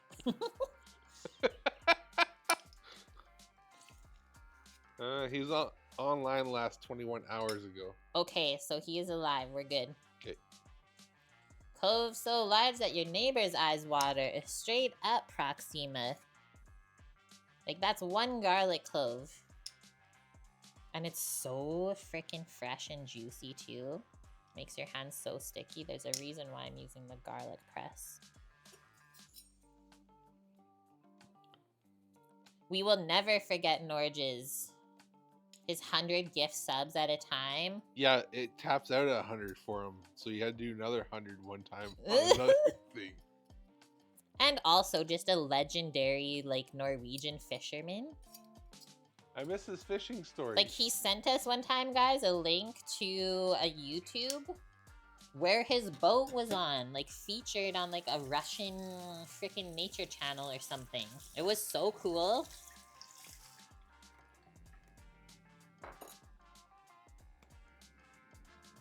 After that, gained even more respect. Okay, so that's one garlic clove. I think that will be enough to mix into the sprouts, which that is our next task with the Parmesan. But first, let's finish up. I especially do like to work with lemon after garlic, so it'll help your hands not be as stinky. So we'll finish that, get the zester. We'll give this a rinse. It's an old lemon. Don't judge me. I mean, you can, but it won't affect me. But we'll try and wash off any wax before we zest it, because most of the flavor is in the citrus zest, not the juice. Judgment-free zone, most of the time we try. It's just like Planet Fitness. Can you judge Lauren for it's the a feta judgment-free stat? zone. You can always judge Lauren. You guys are free to judge each other. But, like, I'll let you guys deal with that amongst yourselves. I'm not held liable. Unless you're really mean. And then you can all come crying back to Mom. Mom!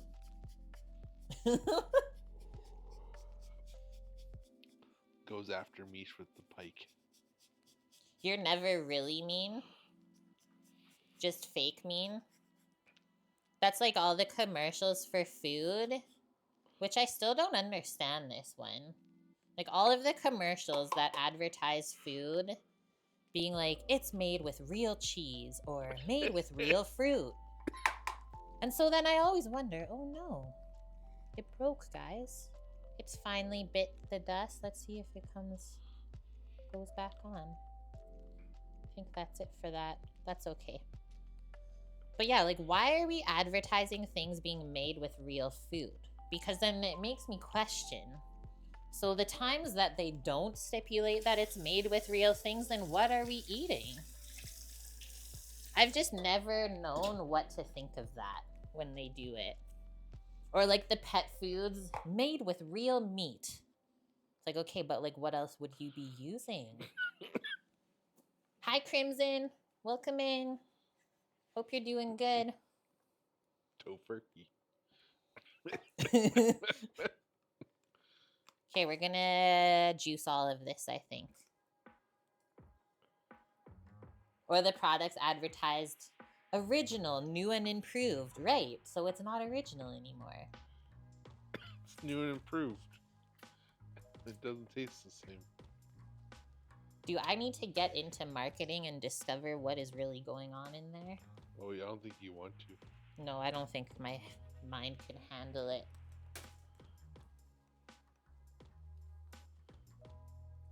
But yeah, like, what does the term real even mean?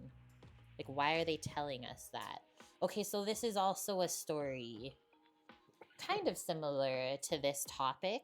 So you guys know how I've been like very adamant about buying only organic flour to use, but my god, it's so expensive. Like $23 for 5 kilos now? Like, are you joking me? I can barely even afford to make bread at that price. So then we started looking up on Costco, because I've always known that Costco here doesn't have organic flours ever in Canada. So then all Sam did was look up the one mill where the flour comes from in Costco. Then only business Costco carries this. Okay, so only our business Costco, which is more catered to like restaurants and stuff like that. Yeah. There's no clothes or anything. There's only 3 of them in Canada total. So then we start looking up, it's called Ardent Mills. Let's just put a lid on this for later. And we're like, okay, it's a Canadian mill, but they never market their stuff as organic. Well, you do a little bit of research online, just read on their website. Just because they don't market it as not organic doesn't mean that it's not. Because when you read the website, it's all, or they specify that it's from organic grains, non-GMO, all from Canada, but they don't advertise it. So it just goes to show how different all of the companies are run. Some advertise certain things, others don't. I thought that was so interesting though, because that price, that was 20 kilos? 20 kilos for $25. 20 kilos of organic flour for $25 compared to regular grocery store. Of 5 kilos for $23. Right. Hi, Pell, how are you? On sale. Yeah, that was on sale, it's true. I love it. I don't really cook, so I don't buy flour unless someone ripped me off. I love it. That's an expensive bag of flour, Yeah, that's a bad ripoff. Okay, we're gonna mix in our minced garlic, I think first, and then we'll do the Parmesan after. I'm not mixing the garlic, or at least trying not to do it with my hands. I'm just gonna use a spoon. I know you were just joking. That was like the one meme I saw the other day. It's like this girl, she's like, of all the times that I like get hard on myself for having like 1 can of Coke a day, she's like, I always forget that people my age are like legitimately doing Coke every day though. I was like, honestly, you're probably not wrong. Everything in perspective. Okay, the garlic looks like it's mixed in evenly.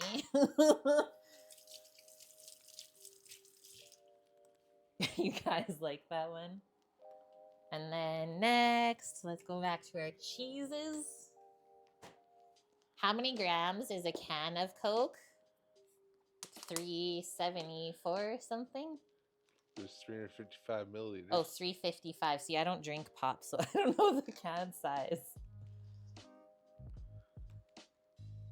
They said about half a cup of Parmesan. A whole can of Coke, like, entirely is 384 grams? I don't know. I'm reading. Oh, Pel's looking it up. Our resident Googler. Okay, well, that was more like a cup. Oops.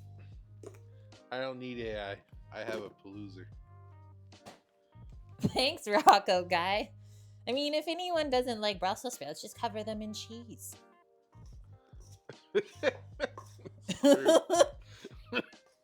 You don't like any vegetable covered in cheese. Cheese and bacon will fix anything. Covered in cheese sauce. Broccoli. This actually smells phenomenal, you guys. Oh my god, this is gonna be good. So because Parmesan's a hard cheese, it's gonna crisp up rather than get all like melty.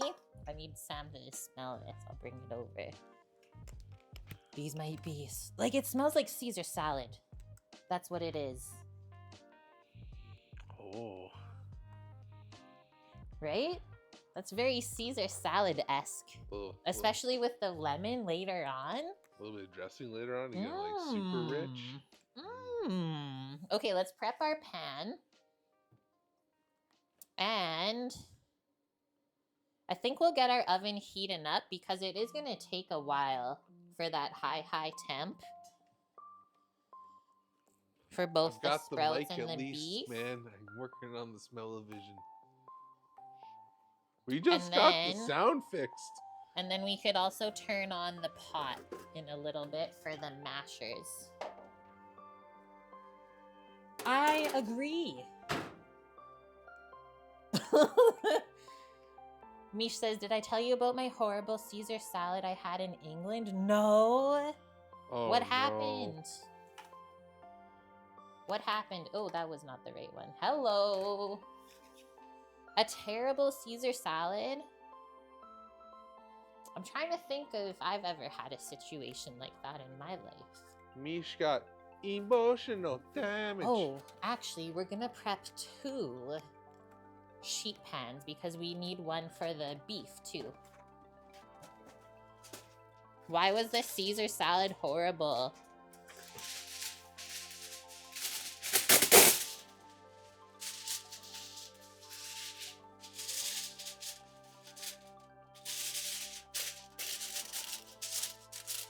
Bob, let's convince Caitlin to play grocery store tonight. Yeah, I could probably play. Well, no, because I'm out tonight. I'm out tonight, so I probably won't be able to play, actually. Okay, so Mish says, I order a Caesar salad. It tastes amazing. I find something that looks like chicken. Fine. I eat it, and it's a whole anchovy. Like, no. That reminds me of a disgusting Caesar salad that we had to make once for a chef. And he was, like, obsessed with seafood, and he put, like, raw white anchovies on it. And it was just disgusting. I was like, dude, like, you have to make menus that people are gonna want to eat. You can't just make food that you like to eat at home. And yeah, it was so bad. He's like, I don't get why nobody likes these. They're so good. And we're all just like, I don't know what to say, man. Like, I get the anchovy, but there's a reason that it's usually blended into the dressing, right? So that all of the other flavors can complement each other.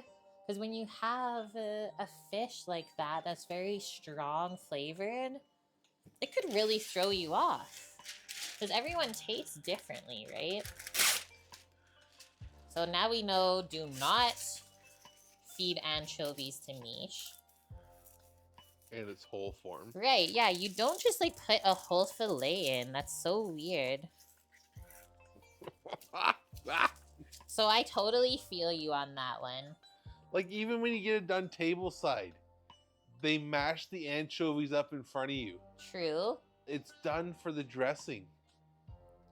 Annie says they are cured in brine, so it is different from fresh. Yeah, it's like briny and like oily, right?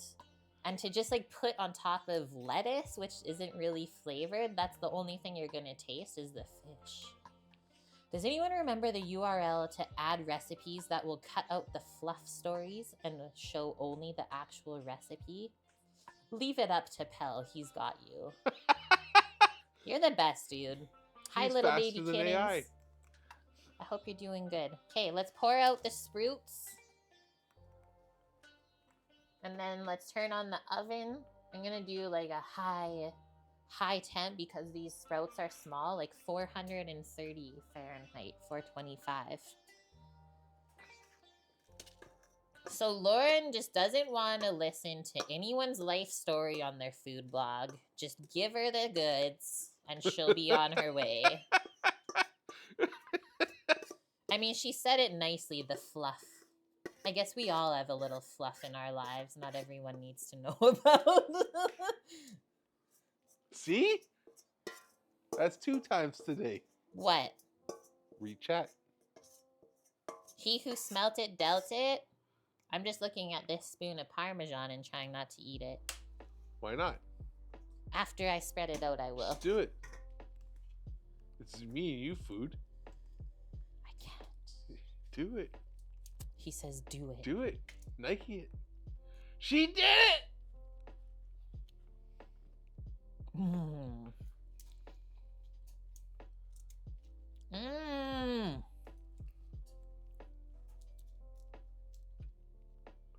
Oh, the garlicky. I don't know if I can go anywhere tonight now after eating these.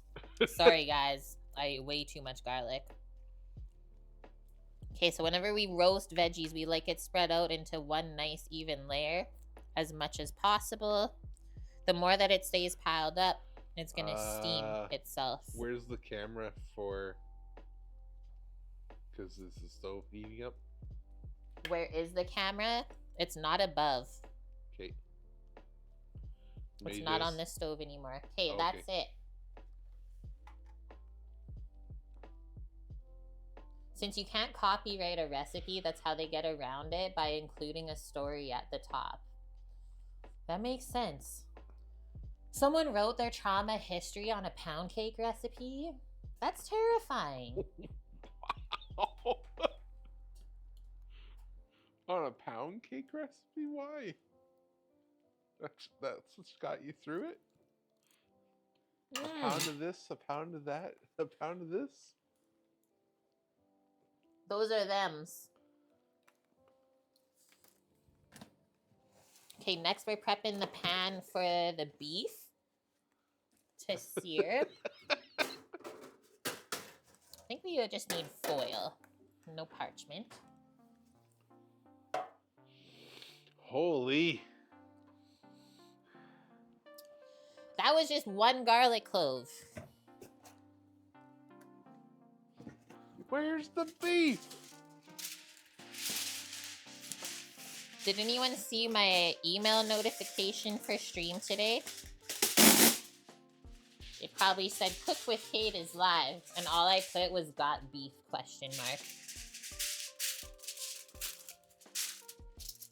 Why did I put foil under the parchment paper?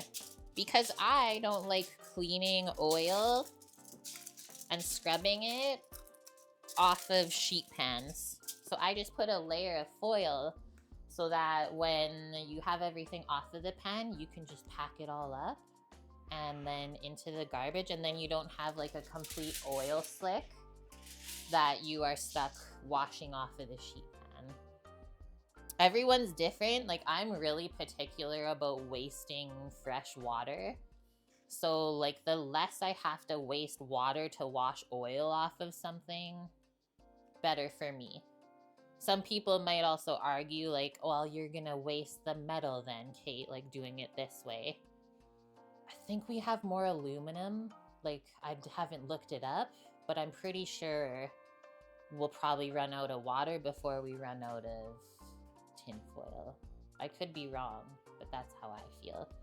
So that's why I do that. And that's something that we've learned just cooking a lot in restaurants.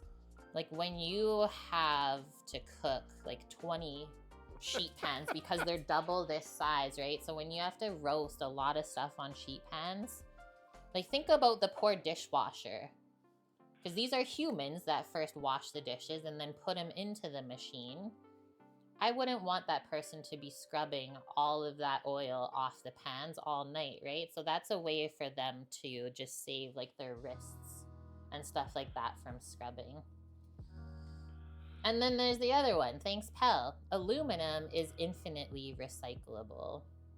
So I guess what we would do is like separate the paper off and then pack it into the recycle. But I'm pretty sure once you have food stuff on it, usually has to go in the garbage.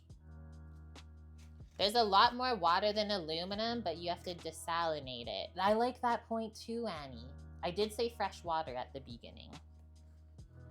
But it is true, there is a lot of water in the world, just we have to work to make it drinkable for us. Okay, so just foil on this one for the beef, but then next we're going to pop it up a little wire rack so that the meat doesn't sit right on the sheet pan and like steam underneath and then sear on top. So this way the air can flow all the way around the meat. It turns out a lot better this way.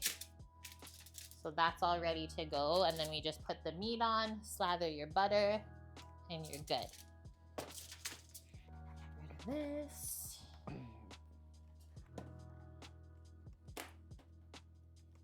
Aluminum is cheaper to recycle and reuse. Don't do it, Lauren. Than to produce it new. Lauren's got to go to the store because I'm going to make an apple pound cake. Fun. It's a trauma pound cake. Trauma apple cake. That is cool, Annie. You can confirm it. My mom's husband used to work as a plant manager for an aluminum plant. How cool. How fun. Okay, BRB. I think we'll turn our pot on too for the mashers. And then, okay, lastly, while things are coming together here, we just have to prep our turkey for the smoker tomorrow. Spatchcock it and then brine it.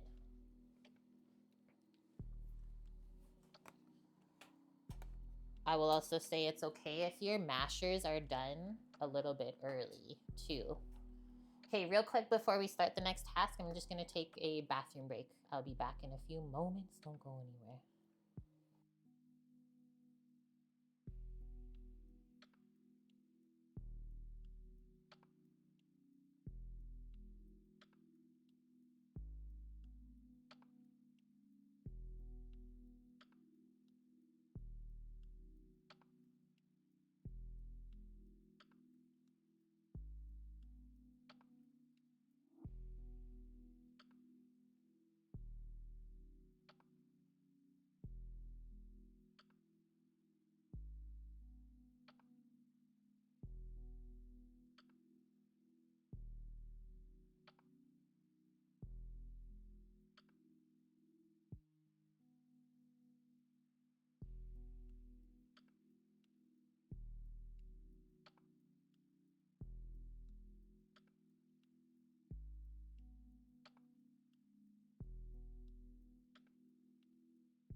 I have returned. Your friend also worked for International Paper in the coatings department? Pell, you're smart. You don't attach emotions to memories. I like that. What? All your guys' stories? Okay. Where are we at on the list? We still got to chop up a little bit of parsley for garnish. Oh no, I almost forgot. Okay. We'll do that quickly and then we'll do our turkey. Parcels. If it's even good. I was looking at it this week. Maybe we can't save anything from it. It died. I thought maybe it would last. It's starting to grow. We'll get there. It didn't last. We tried our best. Back to the earth it goes, I suppose. Maybe show your plants. Samo just reminded me, guys, the arrow garden? It's working! Stuff is happening. It's a little bit crazy over there, but I think I can show.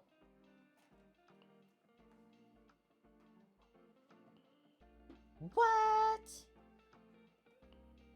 Hell, that's an interesting story. Okay, we're going up. Going around. We have, oh my gosh, they're really growing up now. Look at the Thai basil.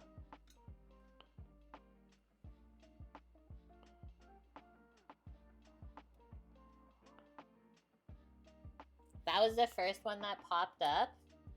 And then I did see there was chives somewhere in here. I don't know where it went. But I seen a little sprout the other day. It's there. It's there somewhere. It's like curling in. I think those are the only ones. But how fun is that? So we'll wait for the rest. And yeah, I haven't even been like letting it go the full amount of time. Let's see. I usually turn it on when I wake up at 7, and then I'll just turn off the light because I don't like it shining under the bedroom door. I'll just turn it off when we go to bed. But I think this cycle is usually like 17 hours of sun it can do. And then the other thing with that is like I was super shocked because those popped up in 3 days. And it should have taken like 6 to 14, it said. So those are working really good. The tiny water gopher? No! Okay, brining turkey. Let's get a big ass cutting board out. Kitchen shears. I might need a cleaver to take the backbone out of the turkey. Might get a bit messy. But we're currently just waiting on the oven to heat up for our sprouts and the steak. And I have the pot on the stove heating up for our mashers. So we're rolling right along.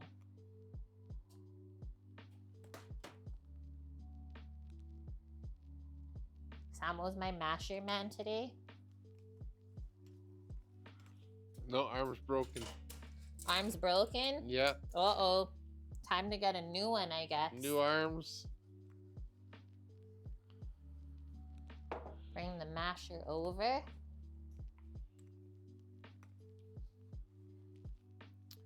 We'll do red cutting board for the turkey today. And I got the turkey basically free, I guess. I didn't pay money for it, but I spent my grocery store points on it, if that makes sense to you guys.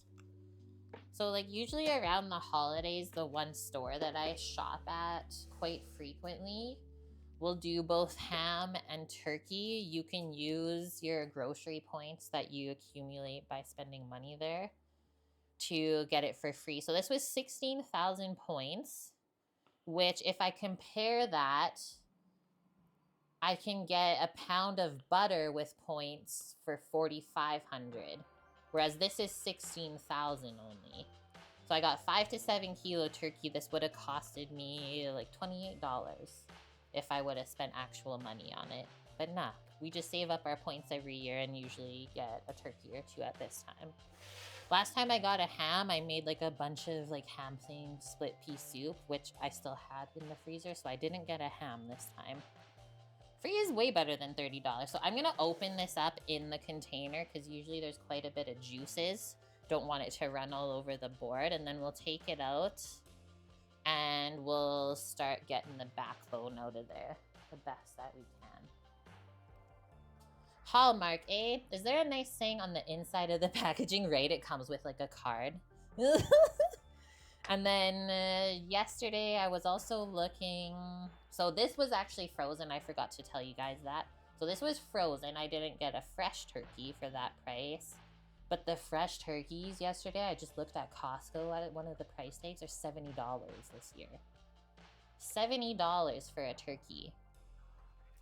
I was like, I can't justify that. That's wild.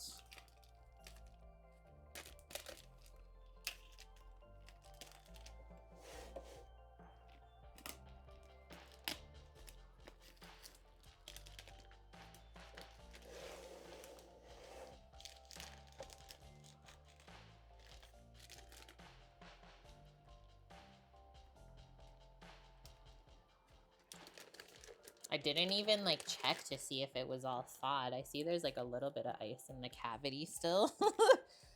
Ouch. Okay. Smartest thing to do is like open up the neck cavity and you might get a little bit more juices come out. It doesn't look like you have an app named Nick. You can't search for it in the App Store. Okay.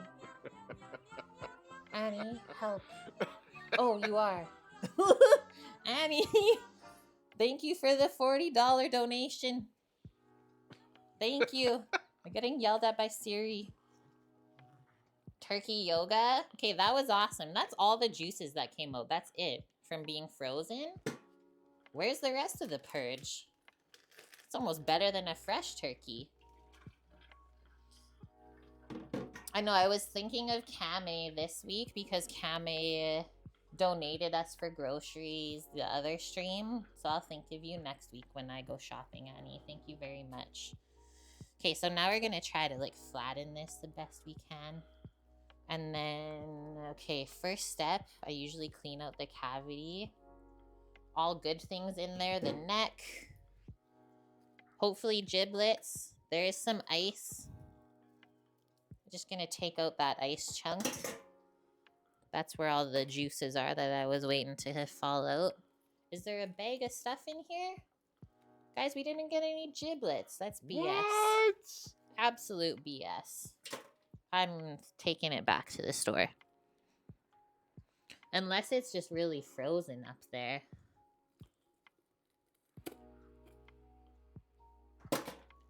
I just keep picking out ice though. Turkey juice and rum tonight. What the heck, Shecht?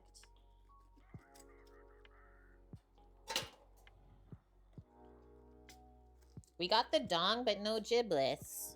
Rip off. Okay.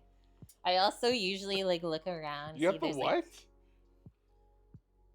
That's what Bonk said. I was just repeating it. he picked up on it. He picked up on it. Good job, Bonk. The mod here is paying attention. Samo said, "Pardon me? What did he just hear his wife say in the internet?" You heard it, Samo.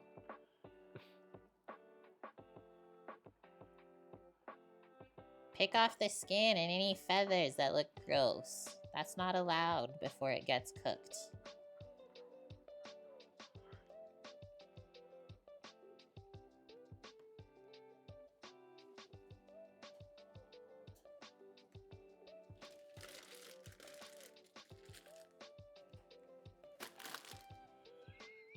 Go back and beat him with it? Just walk into this store holding the turkey neck? Like, where's my giblets? Okay, the next one, since we don't have any giblets, I will cut off the tip of the wing so that we get a little bit more stuff in the pot for making our gravy.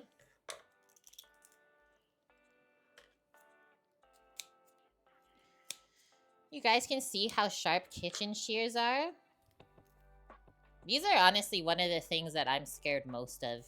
Because, like, if this can cut through a frickin' turkey wing like that, imagine what it would do to your finger. Oh, God. I hate even thinking about it. I hate thinking about it. So just be really careful if you are using shears. I think it's still a better option than knives for most people doing this.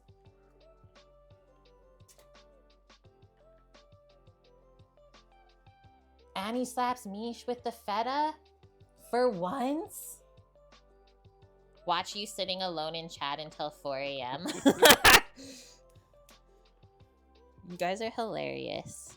Okay, so we just cut where the knuckle is, and then you saw me, like, kind of snap it.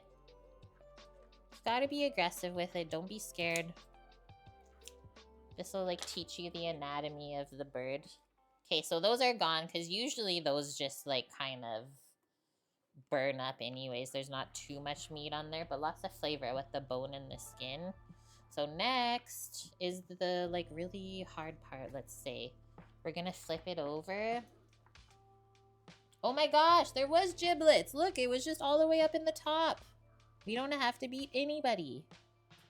It was just tucked in the frickin' neck skin. That's a first. Have you ever had the giblets tucked into the skin up there? Rather than the cavity? They were dangling. Look at all the yummy, tasty bits in there.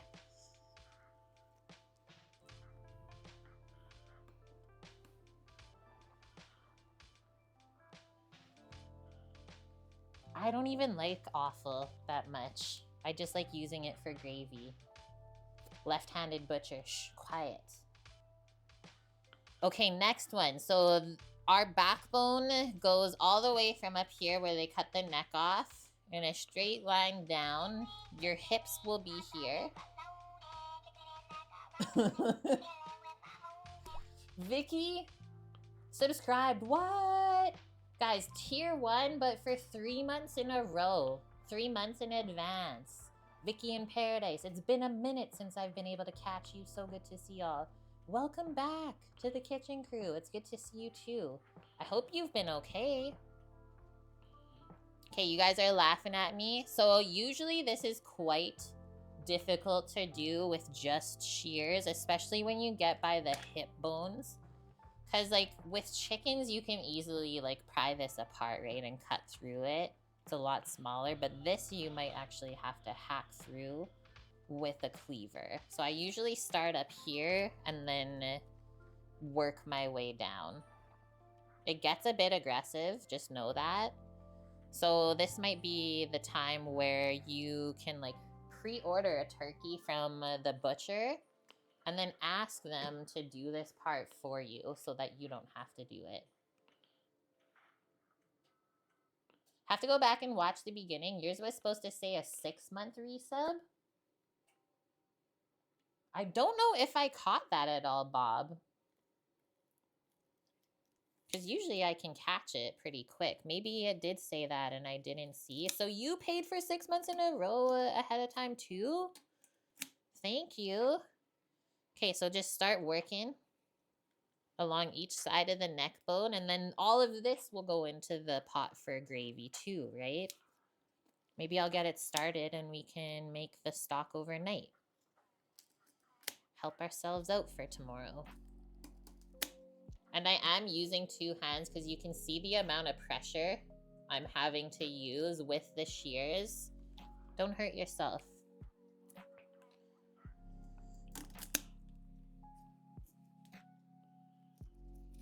And the reason why we always do this with our turkeys, since trying it the first time, is that it really cooks or roasts a lot more evenly when you open it up and take the back out. Especially when we, like, compare how the breast usually cooks a lot quicker than the legs.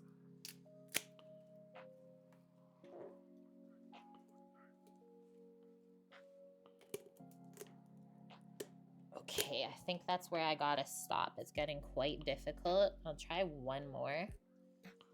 But yeah, it'll kind of just like slip off and you'll know you're at the hip bone. That is a very thick, like, turkey neck and back. Holy smokes. You've never eaten turkey giblets? Holy!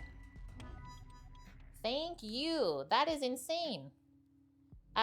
We just, like, crushed some of the gold. Vicky Samo just gave us 3,200 bits. Wow. That is unreal. That's Thank crazy. you, my friend. Let me go grab the cleaver. We're really getting into it now, butchery with Kate. But I mean, like, if I can do it, then so can you. If Yen can cook, so can you. I'm just a little girl. Just a little girl that spends time in the kitchen a lot. You love the fact that South Koreans use kitchen shears as a dining utensil? Yeah, like they'll always be snipping stuff up with it, right? I think I would love that too. So now, we gotta be careful. But we're gonna start hacking. You could also like, where's our boning knife? You could make a slit through the skin of where you want to cut with the cleaver, right? Gotta go like that way more. So that you know where to aim. Kind of gives you like a little guideline. You never thought about cutting out the back? It works amazing. It works amazing. So if you want to see us cook this, that's tomorrow's stream. We'll be cooking it on the Traeger, but you could do it the same way in the oven. The only organ you've ever eaten is rabbit heart. So I'm just gonna like kind of stand back a bit first. Get my first swings because I haven't used a cleaver in like a bit.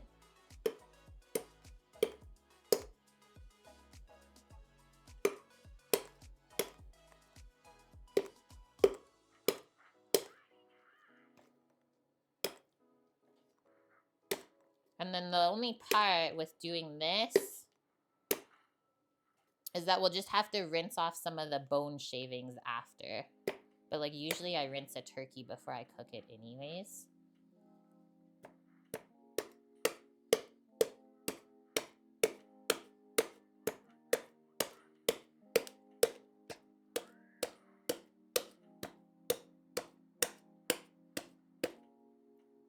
It's getting there.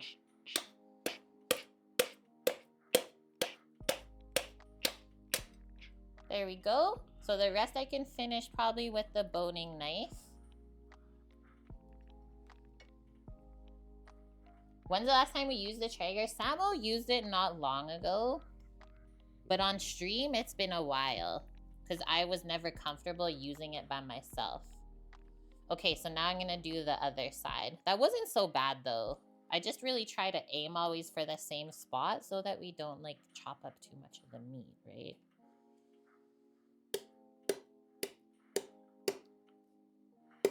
And like it gets stuck in the bone. That's how you know you're hitting the right spot.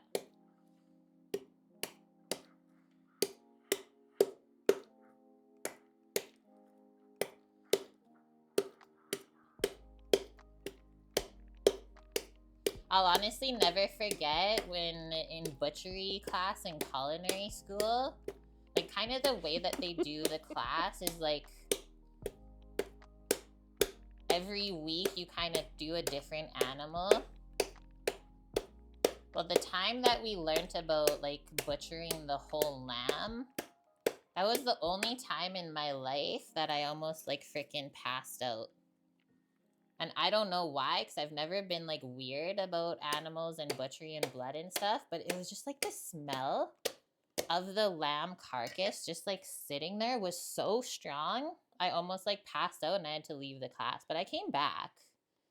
But yeah, I never had that happen before. I did not expect that.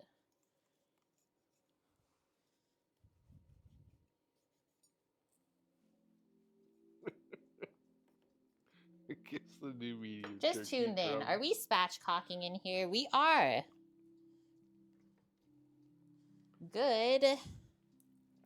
Looking, I guess. Ah, Samu, can you do the pot lid really quick? It's about to blow off the top. Okay, so this is this. All of the trims. I'm just gonna rinse in the sink on the side. Then I think put the turkey back into here, and then we'll get the brine. So all of the really messy part is good. All done. I did good, Samo. You didn't even have to do it today. Can you also please turn down the pot for the potatoes a touch?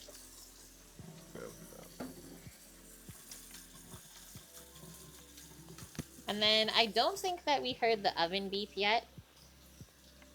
But when it does, we can put the Brussels sprouts in.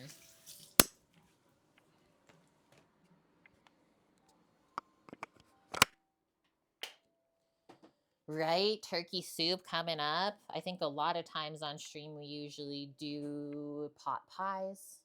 Are always yummy. Gives a new meaning to turkey gem. The sound of that gives you the ick. You're like Vune. Because he grew up around people that like butchered chickens and stuff. So anytime you hear like the bone popping sound is gross to them. Thank you very much, Vicky, as well, gifting this sub to Slam Eat Fist. Vicky's gifted 103 subs in the channel over her years of being here. This is a nice turnkey turkey solution.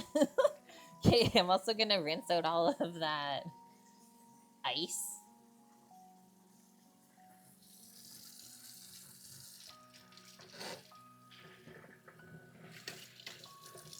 No bone fragments allowed.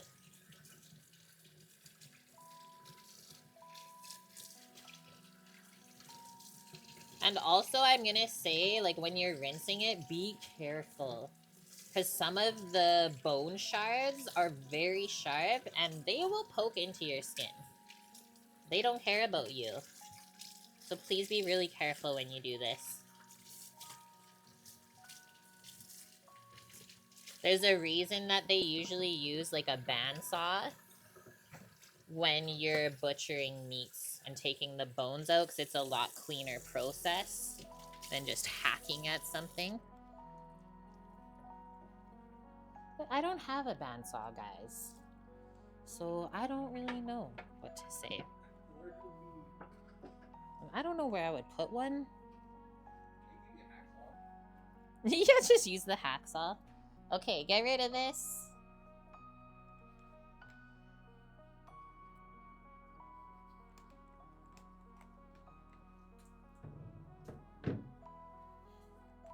Washing up my handos now. The turkey always looks so funny when it's spatchcocked. You should get me a bandsaw. I think my grandpa used to have one. He was like really big into woodworking.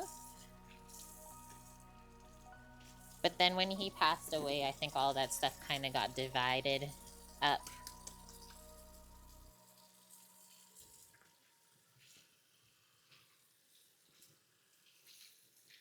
We could band together. Use a baton with the cleaver? What does this mean? Oh, yeah. That's why my one mallet, that's metal, looks the way it does, because we did that once, I think with a pork loin. Okay, this is dripping a little bit, so I'm just going to put it to the side. So I don't like when it drips on my wooden board. So I'll have to clean that after stream, that's fine. Next one, I'm just going to switch this while I do a little bit of reading from the Traeger turkey recipe, which is in Discord. Just gotta go search for it. I didn't link it for us today because we had a few already. That was the oven beat, by the way. Okay, ultimate or best smoked turkey from Traeger. We got our turkey. We want the orange brine. Where the heck did I put that? Did I leave it in here? I did. So we've used this once before. Orange turkey brine. This came with some pellets that Traeger did once upon a time around the holidays. And then in the pack of pellets, they gave you like a pack of the brine. But you can see, depending on the size of your turkey, like we always make pretty small turkeys for us, we just halved the amount of brine in here. So this is like a citrus brine. See like herbies, peppercorns in there, obviously salt and sugar, and citrus zests. So that will be good. So usually I just basically put our turkey in whatever apparatus we're going to be brining it in, whether it's a container that's going into your fridge, because this has to stay cold, or like I said, if you can't fit it in the fridge, what we've always done before, line a cooler with a garbage bag or a food safe plastic, and then you brine it in there. And then the handy thing with the time of year here, because it's already freezing overnight, is then we just put the cooler outside overnight. Hopefully you have no animals that will get into it. And then you're good, and it stays nice and cold instead of trying to fit everything into the fridge. Because the thing, like around the holidays, right? If you have people over, the fridge is already full of food. You can't fit a turkey in there to brine. How about a little Canadian Thanksgiving internet factoid? You always used to read us the history of the foods. Annie, you won't be here tomorrow? Yeah, usually it's celebrated on Sunday and Monday.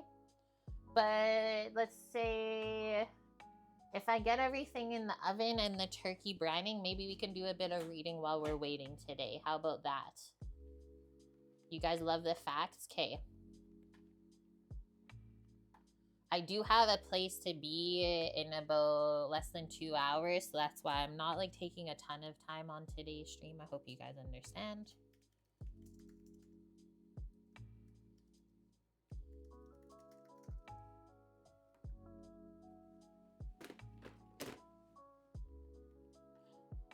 And the thing is with these histories, I've seen so many different depictions over the years of like what is true and what is not. It's all good. Thanks, guys.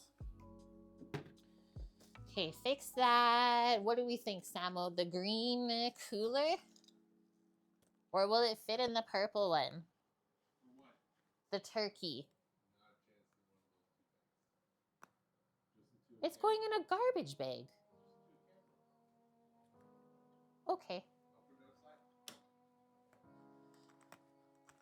Okay, I'm going to get a container. I think I'll choose a round one then. No, I got a stool. Short people things, guys. You'll understand. You always have a stool.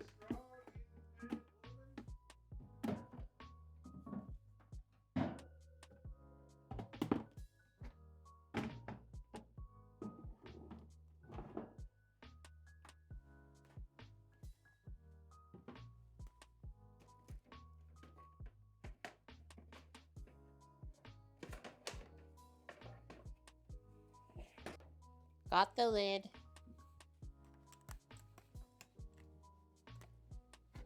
Dun, dun, dun, dun. This is what I chose. This is the size of it. So now, I don't even think this fits under my regular sink spout. So I'm gonna go get this filling up in the tub with cool water. I think I'll fill it around halfway to there with the water, and then we'll get the turkey, or we'll get the brine mixed in and the turkey in, and then we'll top it up the rest just so that the turkey is submerged. Are you guys making jokes about shower dishes again?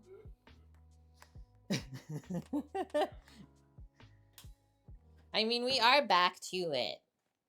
I can't believe we came back to shower dishes all the times in our lives. And here we are.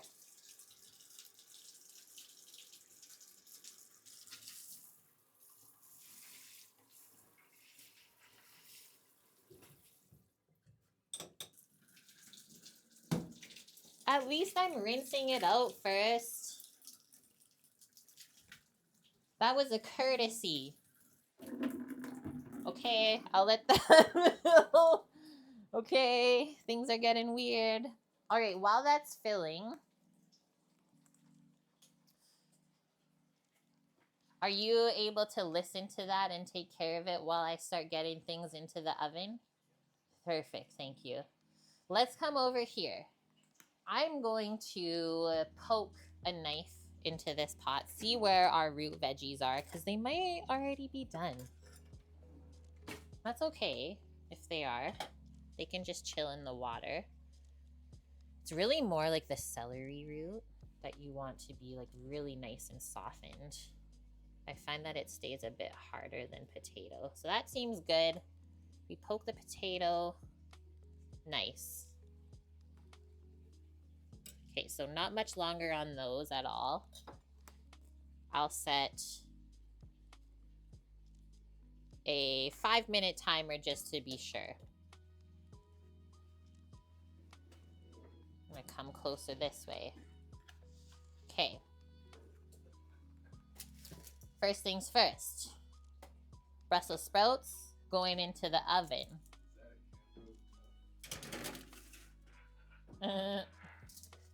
Next up, I'm gonna move this here. We're gonna turn off the circulator. Drain the water.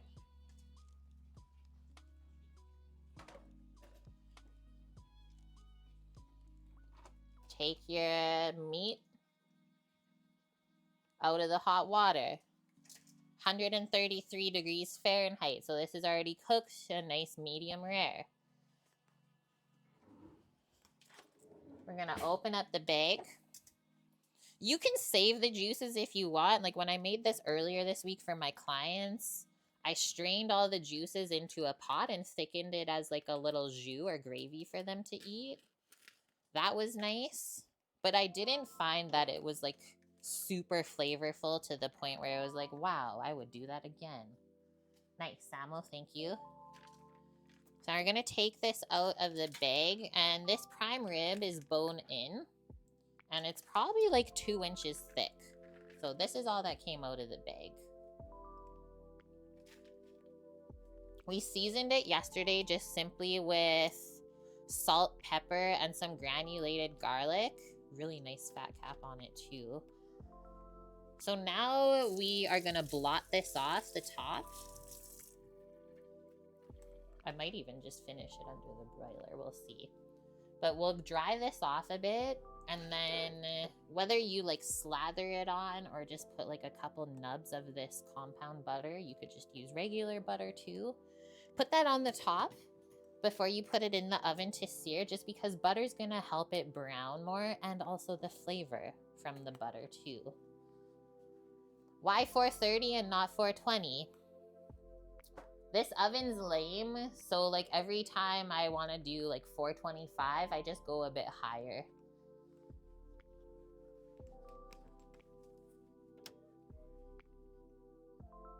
I know that it was the joke.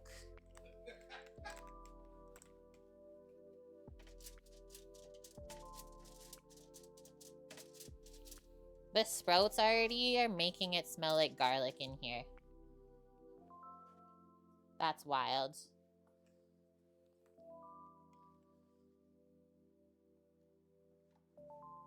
The police blotter. What the heck? Okay, let me get the knife again. And we'll do our little slices. So the way that I like tied this, right? It's really easy to untie as well.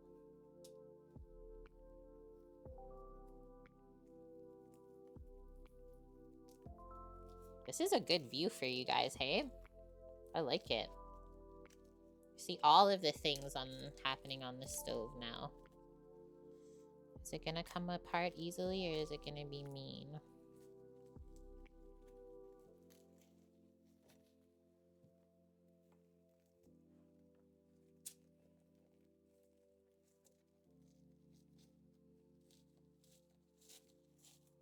Nice. The butter log. Probably just do this. Boop. Boop.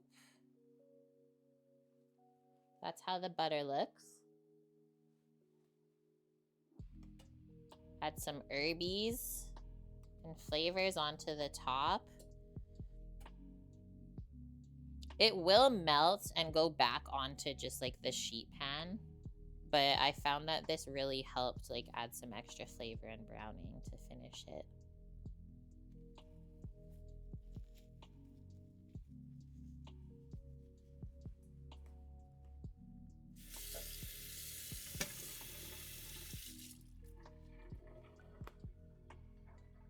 What do we think, Sambo? Into the oven with this? Or just a broiler to finish? I'll do oven for maybe a few minutes. Why are you looking really concerned right now? Okay. Okay. Everyone say goodbye.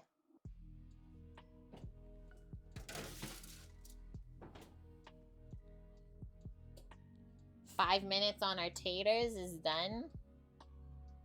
So before I strain that, I'm just gonna put the lid on, turn off the pot, and then we'll come and quickly finish our turkey over here.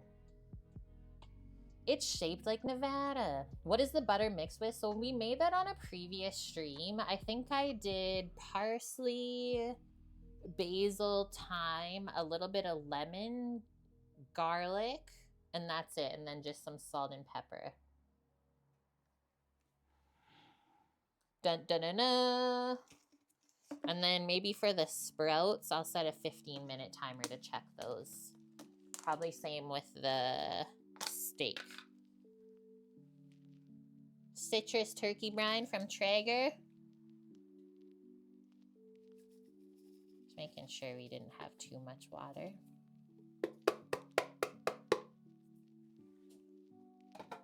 Get a whisk. So we want this all dissolved, all the flavorings before you put the turkey in. Needed a tall whisk.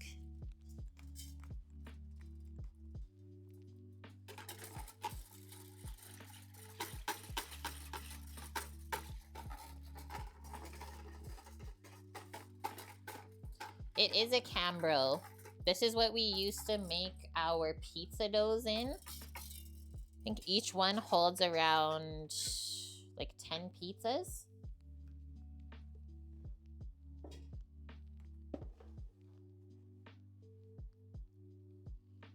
Now we lift this up and dunk her in.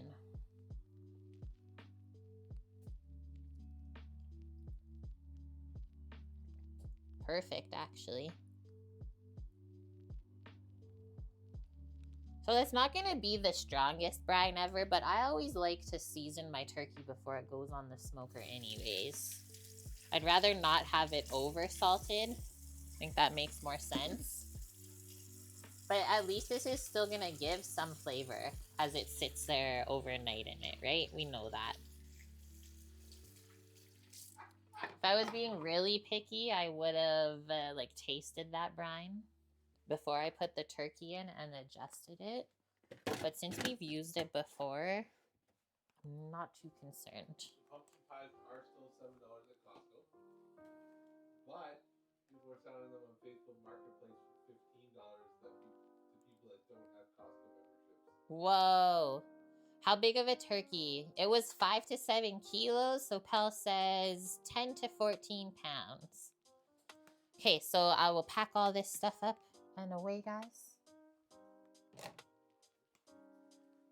Where's that lid? Did I have a lid? No, I did not have a lid. So all this, I mean, I guess you could brine the neck and stuff if you wanted to. But I usually don't brine the things that I'm gonna make stock with. Do we want to make stock now, Sam? I guess. Okay, so we'll put that in the pot. If you need it for manana, gotta do it today. Right? Good thing we have these massive containers. And then also you can see, it's not just for dough. Thanks, Cambro. You can stick a whole turkey in it.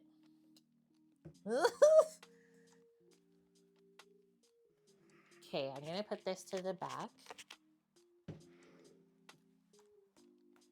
Let's get our other big pot, and then we'll make our mashers. So we're almost there. Samo the mashing man.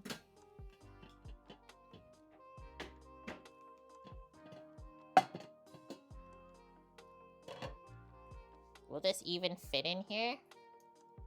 Need to buy some quality of life things. Like what? Guys, I won't fit.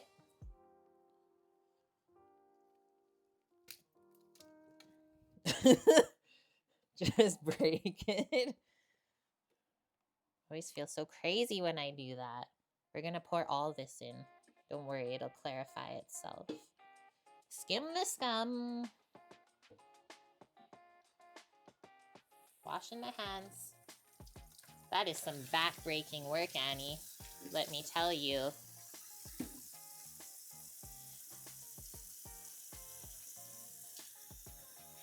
Now, cold water. I'm just washing my hands. Cold water over all those tasty things. And then tomorrow on stream, we will strain it. And then we're going to make our turkey gravy from all of that. Remember this one time at the restaurant for staff meal? I think it was duck. I forget whether it was turkey or duck necks or something. But we always got our meat from farmers, so we got like a lot of the offcuts too to use up, right? So this one time we were just like given a bunch of like turkey necks or duck necks. And then I was told to roast them off, and because I was already up on all of my prep for the day, I then had to pick all of the meat off of the necks for the staff meal. It's like, I guess there's worse things to do. But like, that was the first time I've ever utilized that meat from that area.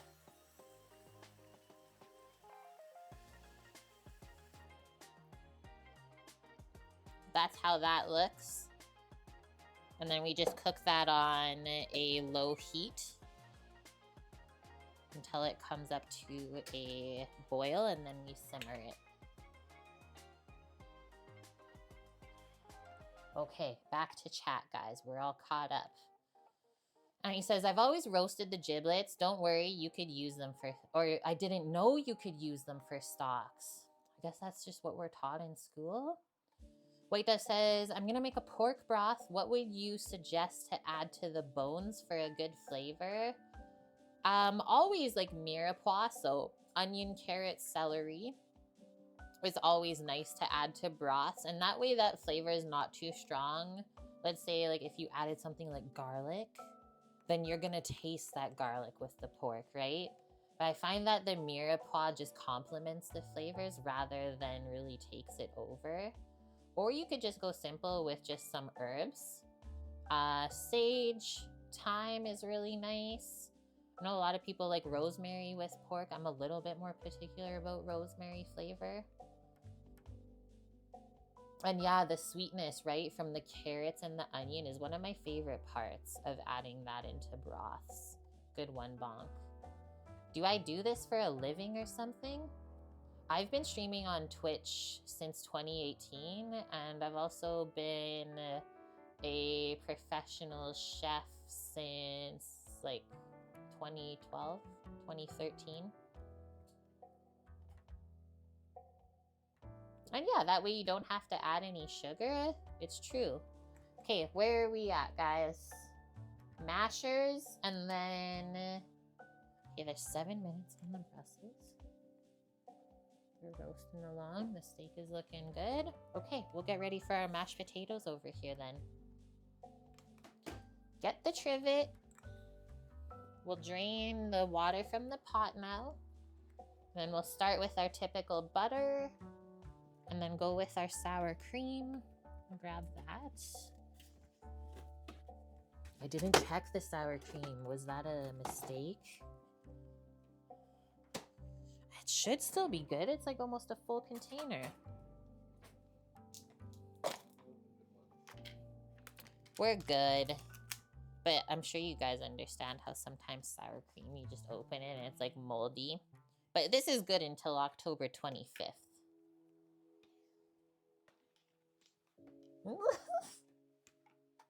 Habanero, cherry, apple, pecan chutney for your pork chops. Thanks. You like the spicy, sweet, and nutty? I've never had habanero, but I would try that.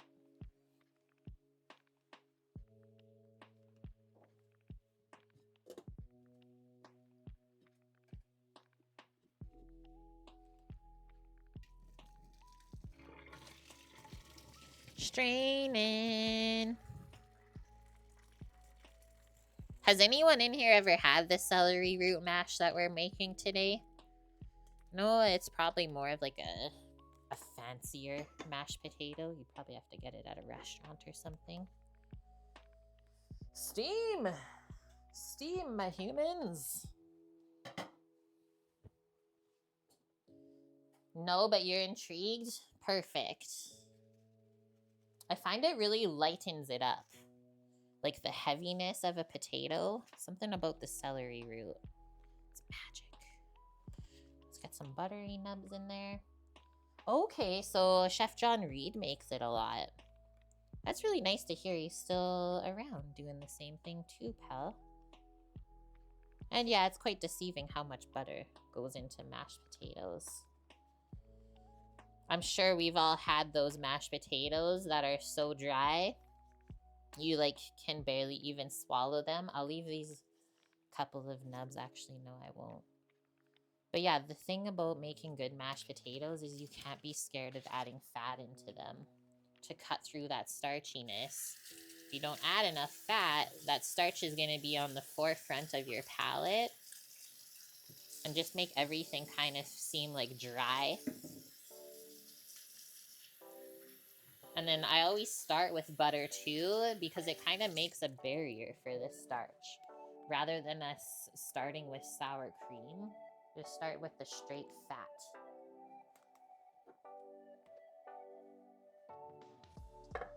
Ooh, okay, bonk. I've never done the ranch in mashed potatoes, but I'm intrigued by that.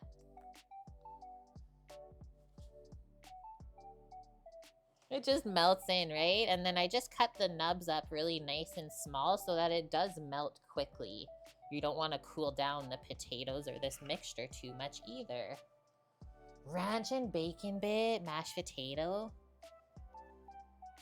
I would eat that. I feel like that'd be so good with chicken.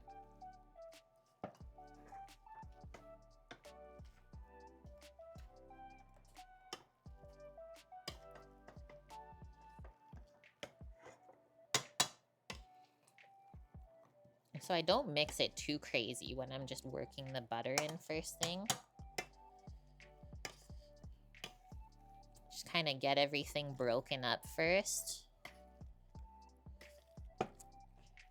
Can get a bit more aggressive after. It's like when you don't want to overwork the gluten for like pie crust. Yeah, we don't want to work the starches too much right now. Okay, that's looking good. Can you guys even see? It's so steamy. Ooh. I mean, we could.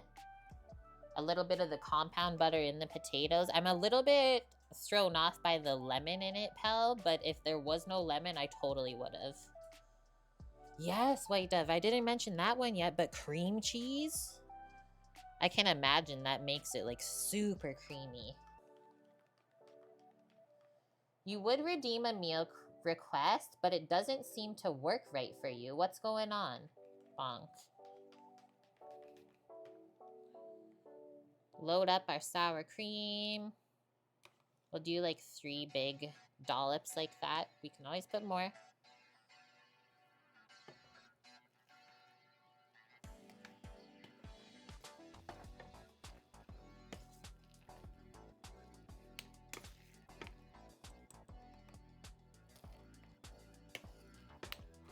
It's smelling really garlicky.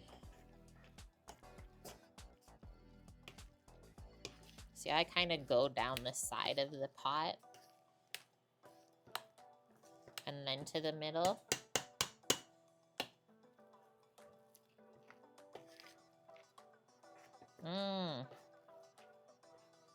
It's smelling right.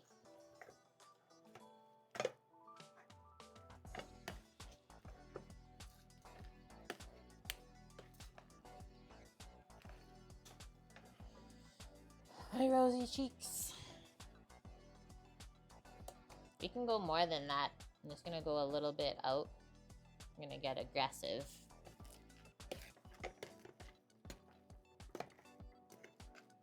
Because when you incorporate a little bit of air in like this, it does make it fluffier, right? And lighter.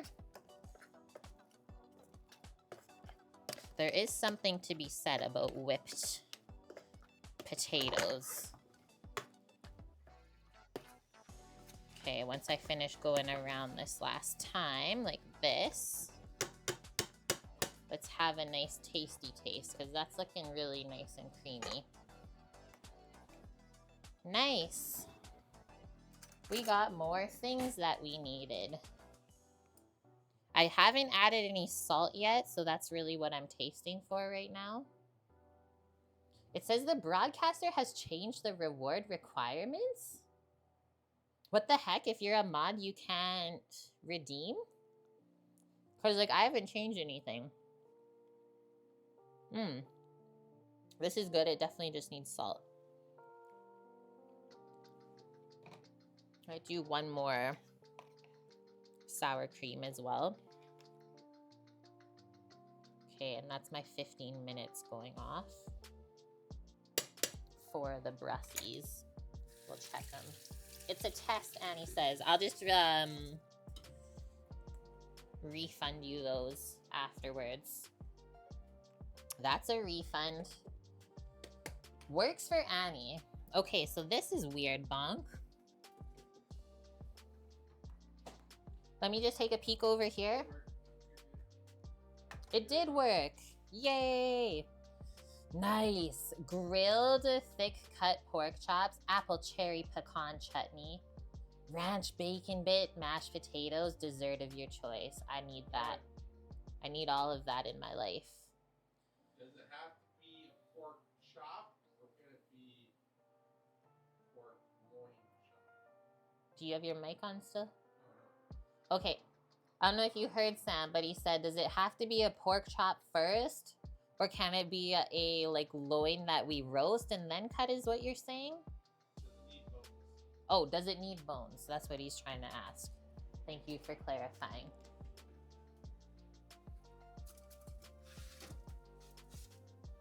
Oh my god. Look at the butter just chilling on the top of this steak like nobody's business here. That looks good. I'm gonna take that out now, and then I'm just gonna finish it under the broiler. That looks so good. And then the Brussels sprouts, because they're quite small, we're gonna check to see how they're cooked now, because we might just broil these to finish too.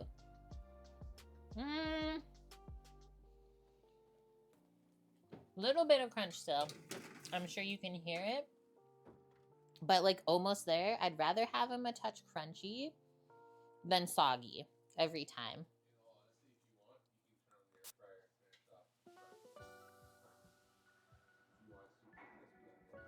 I'm okay. I did not flip it.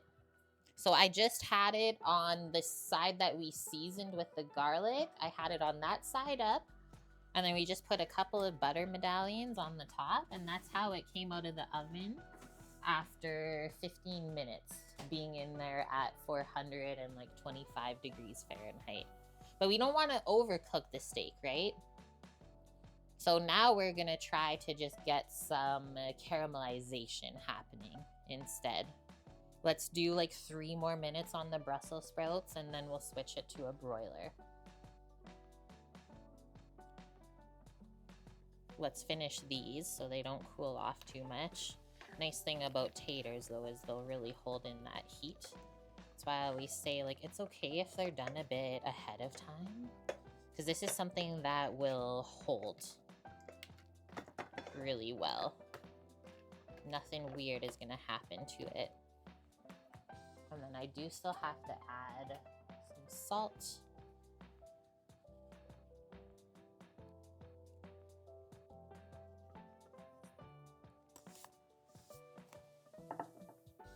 Maybe just a little crack of pepper.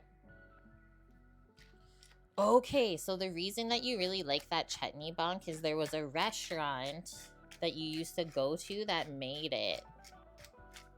Man, too bad you couldn't have like got the recipe for it, hey, before they closed down. Like, okay, for an example, when we went to eat at Sam's Friends restaurant in Calgary, where we streamed from last weekend, the freaking espresso tres leches cake, you guys. Like, one of the most amazing things I've ever eaten. And so then Sam asked him for the recipe, and like, obviously he gave it to him, but we can't use this recipe on stream or anything. That's part of the NDA that you sign. Usually when you work at a restaurant, you're not allowed to use the recipe anywhere else for your own benefit. Totally fine. Like, I'll just make it off stream and enjoy it that way. But then, if the restaurant ever closes, you have the recipe and you can do whatever you want with it. So that's always a bonus. Yeah, don't be afraid to, like, ask restaurants for the recipes. Be like, this is really good. How did you make this? And, like, as far as being a chef and having that happen, like, when a server comes back, well, we have this person, like, we have this guest at table so-and-so, and they're wondering how you make this. It's like, you'll either take the time to go out to the table and explain it, or just tell the server. That's always a good feeling, though, as a chef.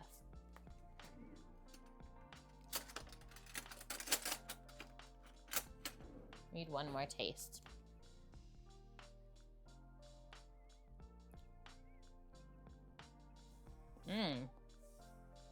The celery root is nice. It's not overpowering at all.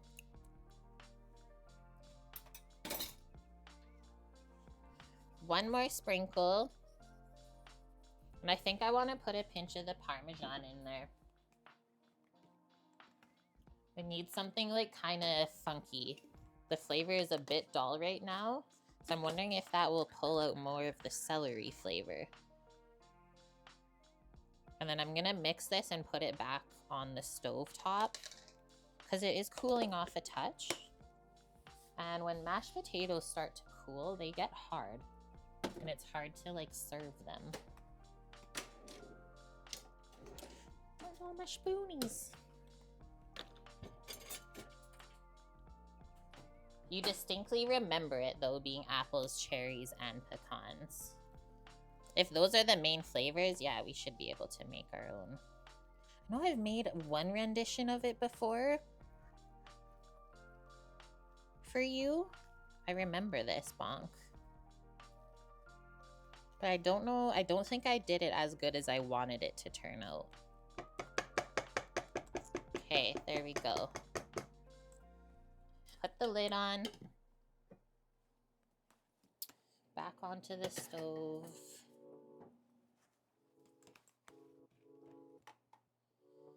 Calabrian hot honey. Whoa, that sounds good. Hi, Kermit. How are you doing? Welcome in. Okay, oven off. Broiler high. On. Steak gonna go underneath it. So now just watch, because we have butter sitting on top of here. It is gonna try and smoke and stuff. Just be careful. That's the other thing I needed to do was move this oven rack up. One. Whenever you broil stuff, you want your food to be as close as possible to that element. Otherwise, you're kind of just like wasting the energy. And then, just want to show you. So the sprouts are starting to crisp in the corners. With the leaves, but I think we'll finish those under the broiler too. So usually I just leave the oven door popped open a bit so I can peek in, and then also hear what is happening.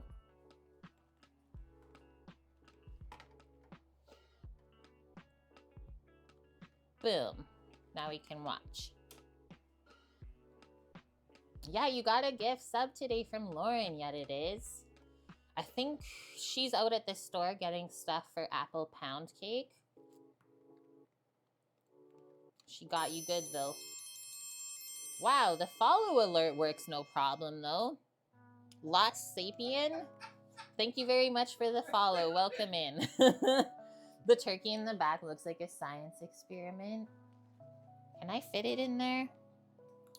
I think it's just too tall for the one shelf in the fridge. What are we gonna make with the turkey? That's tomorrow's stream. So we're brining it with the flavors in the water overnight, and then tomorrow it is going on the Traeger, and it's gonna get smoked for like 3 hours usually. While this is going, guys, I'm gonna go grab a cutting board for the meat. We'll need a slicer knife, all of those fun things that you need for roasts or steak. Pell, thanks for that.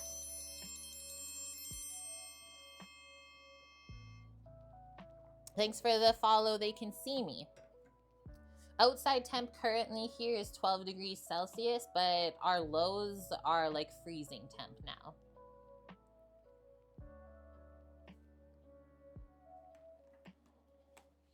I can hear sizzles happening, so I better get going here. The Happy Puppers in the park, you guys remember the one? I think he was there last weekend too. And you guys were like, I want to see Pupper in the park that's borking.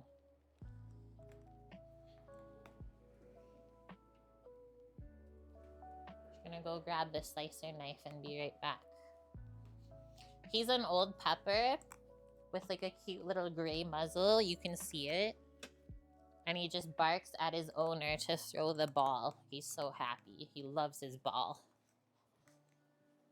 An old black lab. Maybe I'll get an Indian summer now that I've had my first frost. It's actually supposed to be a bad summer in Canada. Or sorry, a bad winter. That's looking insane. Okay. It's supposed to be a La Nina for us. Whereas last year they said it was El Nino, so it was really warm. Like, we didn't really get snow until December. Which typically we get snow on Halloween. Like, I was walking around in a hoodie on like November 30th. I remember that. But yeah, we're just waiting for the sun to go down a bit more, and then the temp will cool right off.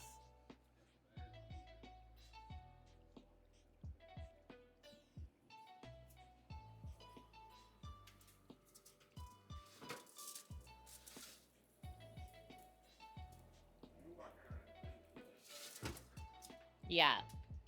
Okay, we're almost there, guys.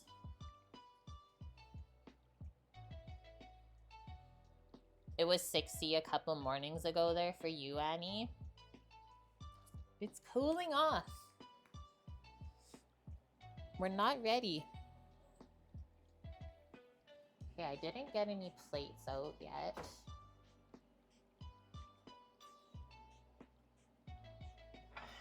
Let me do that.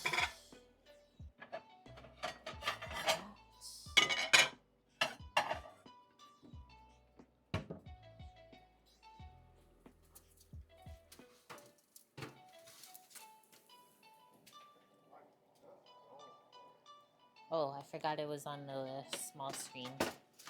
I'll switch it again. Okay, steak is out. Got it a bit more seared on the top. The butter's pooling a little bit, but I think that's fine. That's all flavor.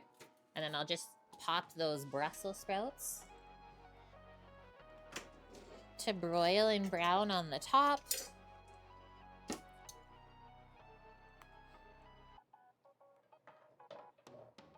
This time of year is usually fog-free. Yeah, right? 'Cause I remember living on the West Coast, and we would always say it was foggist. In August, it would always get super foggy. And then, yeah, dissipate as it cooled off. But it's still foggy, Bonk, hey? It's a good time to eat Brussels sprouts, Annie. They're in season. So they're easy to find. Won't break the bank. That's pretty perfect to me.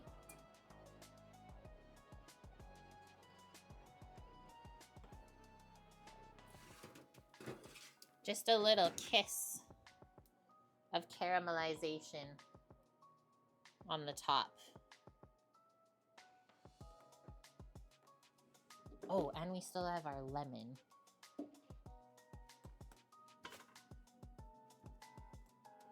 our lemon juice to put on those.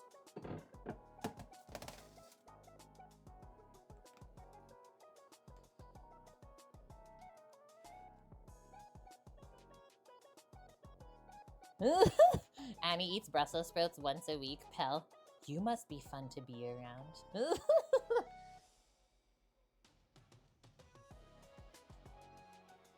You like yours crispy, just shy of burnt? That's kind of me too. I don't like when they are burnt because then it tastes so bitter. Steak? Did somebody say steak? It's so dang big I can't even like lift it up. Should we pour this butter over it? Yes. I'm gonna go on the other side so that I don't mess up the sheet pan.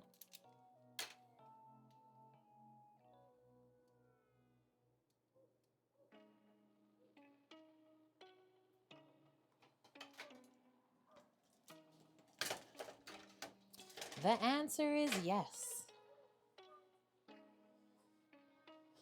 Good answer, Michael. It looks black. Seriously, it looks black. You want to come closer or something? Hello? Okay, so there's a bone in, so I'll carve that off first. I want to let it rest for a few more moments. It's just a little warm for me to even touch. So what I am gonna do then is just go drizzle. We have lemon zest and juice. I just want a little bit on the Brussels sprouts.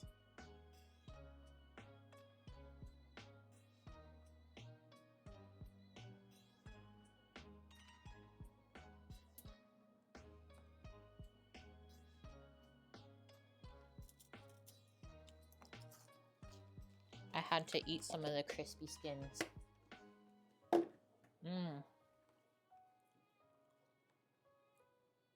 Okay.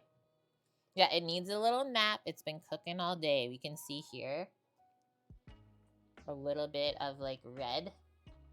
The blood is coming out, the juices. There we go. That's the view. Okay. Butter might run off when I lift this up, but that's all right. So I'm going to lift this up basically this way upright, and we're going to carve this bone off. Actually, if I turn it over, you could cleanly see where that's going to like detach. I find it so much easier if you just hold it up like this. Just kind of follow that line. And then off. A good indication of how the meat's cooked, I would say. And now we have that. Usually somebody munches on this, right? Or I could just go and put it in the stock pot right now too. We have that option. Look at the fat. How it even crisped up. So now this is a ribeye.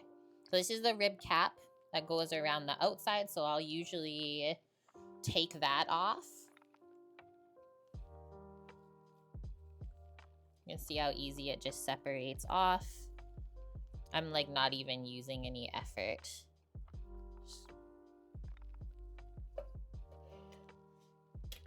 Oh, holy shit, the fat in there looks insane. And then this is another kind of separate muscle. Just turn this again and then go around. And yes, it is hot. I'm not sure if you guys could tell. But this did just come out of the oven. Okay, there's all of our muscles. Right? It should just pull apart, exactly. And then we can see now that we've kind of separated the muscles. There's always a bit of connective tissue in your steak. So when I'm cooking a big piece like this, I will often just like trim off a bunch of the fat for ease of eating. But it is ribeye, right? So it should taste really good. Fat equals flavor. We know that.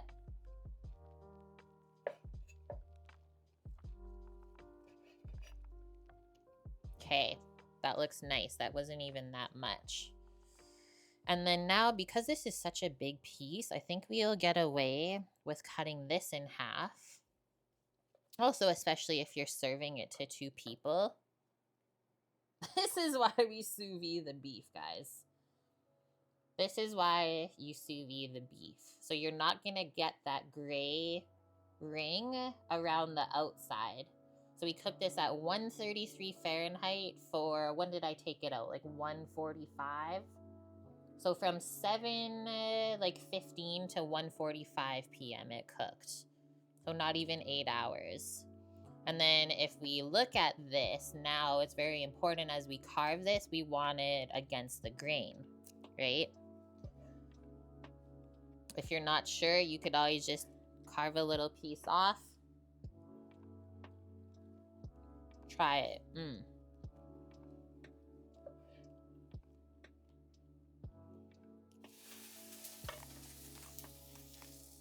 Turkey stalks up. Always the scariest sound. It's like, what's going over? I actually don't like how this is going. You guys can see it. So I'm going to trim this one more this way so that I can keep going against the grain. More morsels like that. So if I hold this up now, you can see what I mean. You can clearly see the grain of the meat here when you cut with the grain. So we always cut against because this is going to be chewy and stringy. So then as I'm cutting it, I'm kind of just keeping all these pieces together so they stay warm and so that it's also easy to plate. So that's one morsel. Let's do the next one. We know what to do now with it. And then we'll just share some of the rib cap as well. See, this side has the sinew in there, the connective tissue.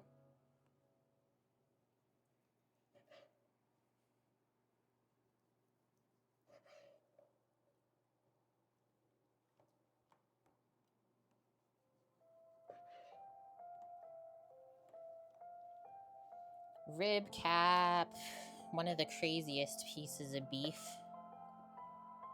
One of the most expensive cuts as well. This one can be a little bit chewy depending on the cow, I would say. And like usually when you slice the rib cap, it always goes with the grain. That's kind of just like the shape that it is, right? The muscle that it is, but I guess we could go this way if we wanted to.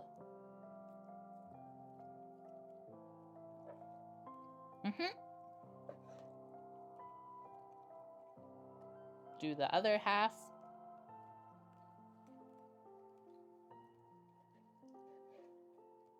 Go like that instead. Okay, there you go, guys. There's all your pieces. And then I left this chunker for us to do something with.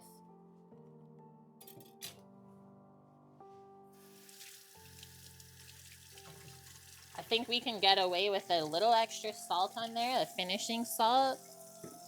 But I did pretty good on the seasoning, considering.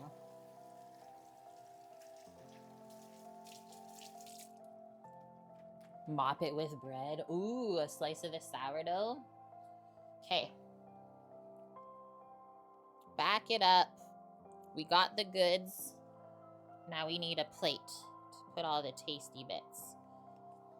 You'll happily make a plate? Come on over.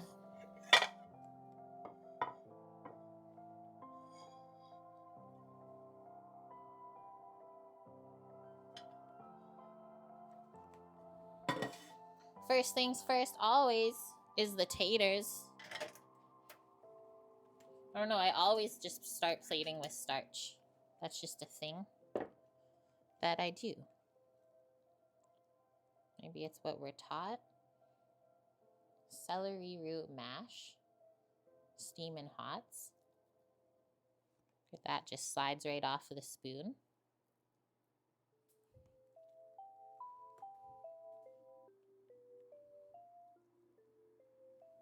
Get Samo's plate too.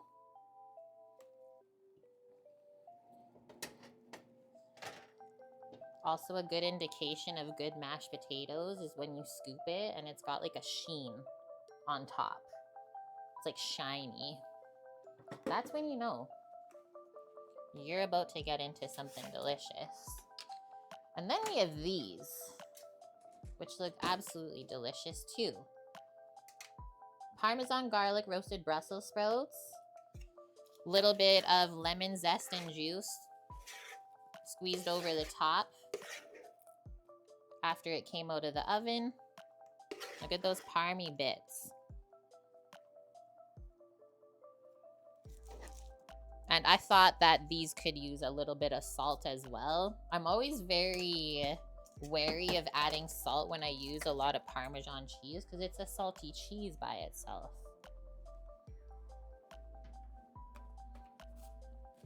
Grab our Maldon.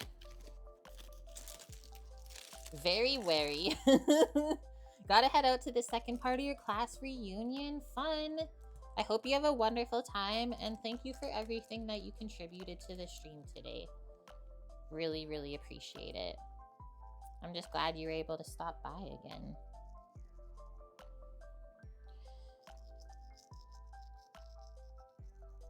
Salt it, salt it, salt it. Like I said, you could always add more after, right?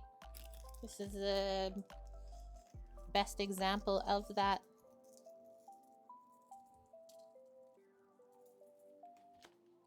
Okay, now the meatus. The meatuses.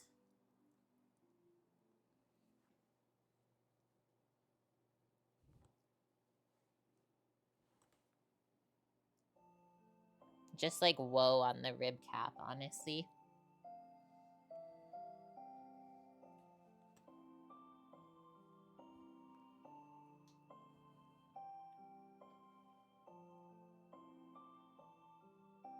One for Samo. I think that's good for me. I think that's good, guys. Let's bring the other plate. The hand just comes in. Like, look at these.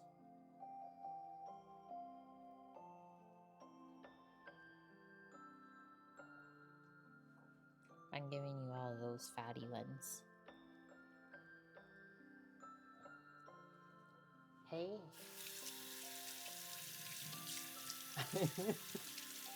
You're okay. Eat the fatty piece. I'm just bugging you. Since when do you get scared when I say hey? We're still on, Lauren. Okay, so now I want to pour some of the juices onto the plate. Because it always looks naked, right? If you don't have a gravy. But like the thing that we always say is if you cooked your meat good, it doesn't really need a sauce.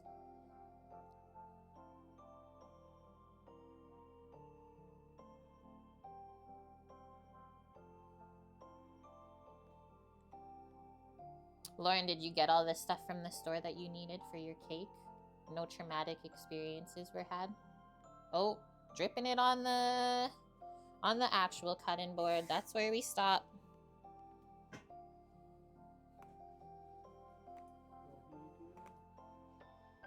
Just a little dribble.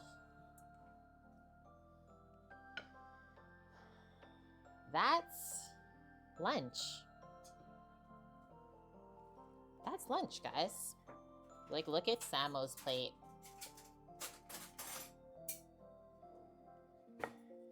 Neighbor doesn't pay attention to his dog. Let his dog rest Luna. Oh, I hate people like that. Amount of times Poshers has gotten got over the years. Just go like this. Because she's a shy little puppa, too. Why are people like that? That's lunch and a nap. Put vanilla in the potatoes? No, celery root. Let's be honest, I might not even go anywhere after this. Oh, wrong one. There we go. Only a small amount of trauma, but not at the store. Is that 1 or 2? That was a 1 Oh, root. thank God. Thank God he says that was a 1 root. That would have been celery. See? Now we saved one for another day. But yeah, good mashed potatoes, right?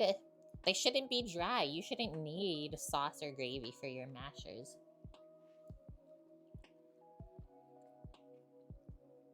Oh no! She doesn't like the sprouts. What is it, dear? Tell us what your feelings are. The lemon? What is it? Are you just wrecked on Brussels sprouts? They taste like Parmesan, garlic, and lemon.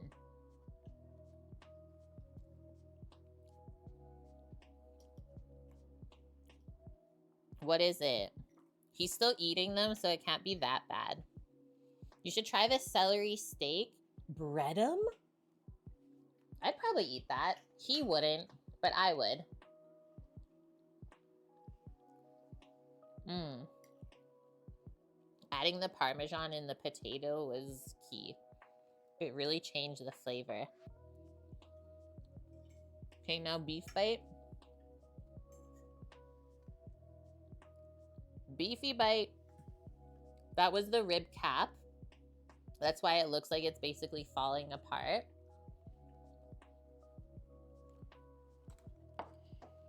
Let me know if you need a bit more seasoning for any of your beefs. Mmm. Look at how the meat juices like make a moat. I don't know if you guys can see around the mashed potatoes. So they just soak everything up.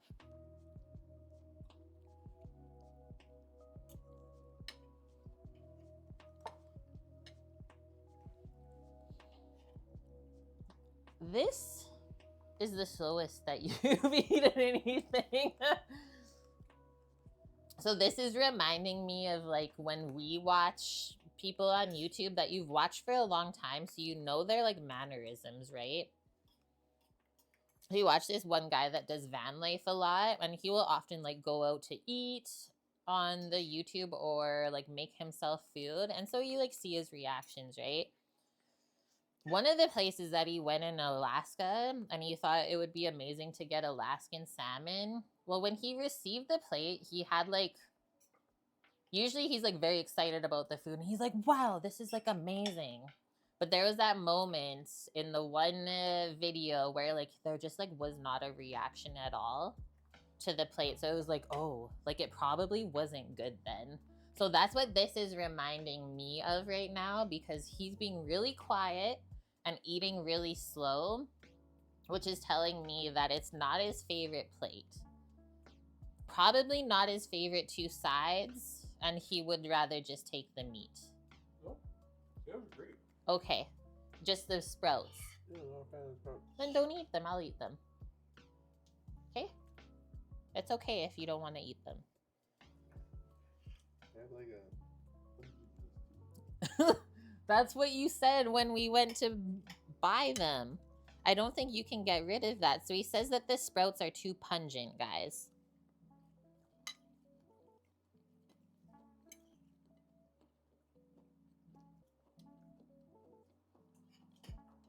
It does have that like back flavor. Like I get what you're saying. Yeah. Maybe not the best sprout batch. I like Brussels sprouts slaw and Caesar. I Yeah, like he lots was of more Brussels happy sprouts. with your meal request. It's true.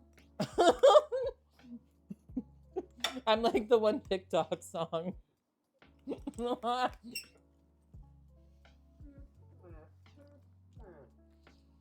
I can't win every time.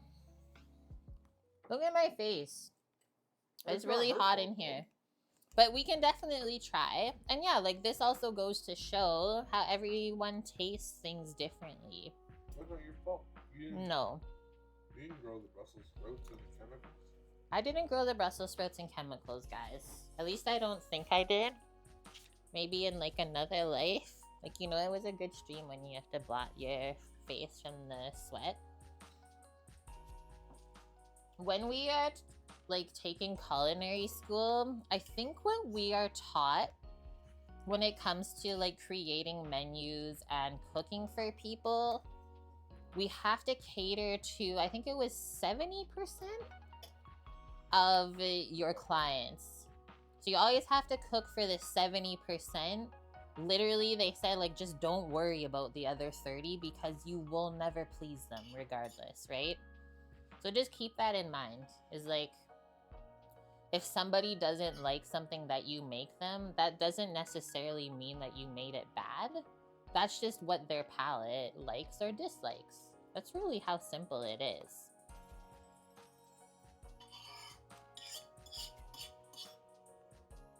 I need another piece of meat because I've been doing lots of talking here.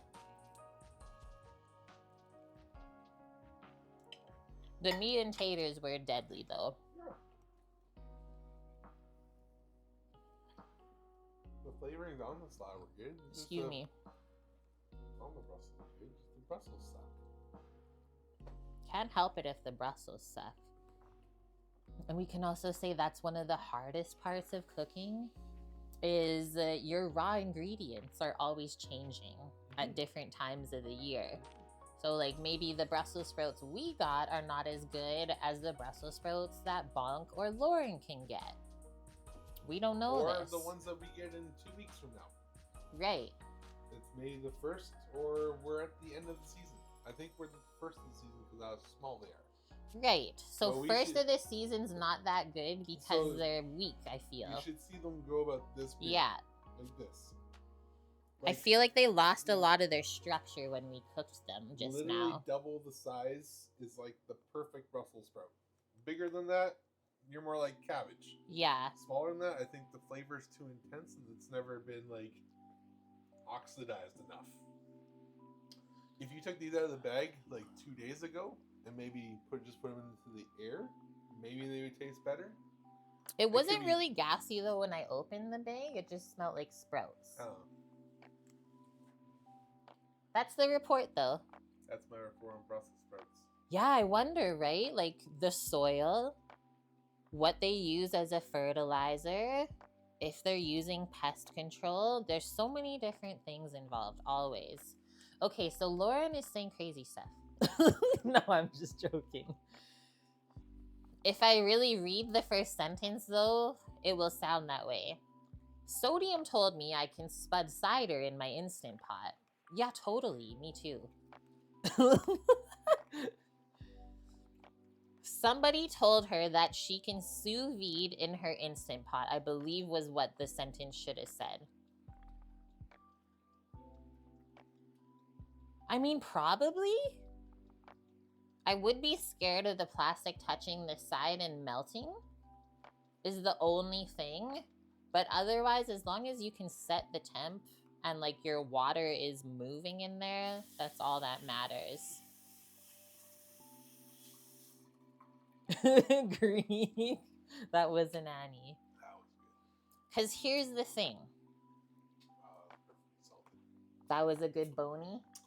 Did I redeem myself then from the sprouts? Everything was undone from the fart Brussels. Okay, so we've only ever had one bad experience with sous vide, and I will also say, like, it wasn't us. Oh no! Don't! See, it was that bad. Okay, so we just discovered it, but it wasn't us.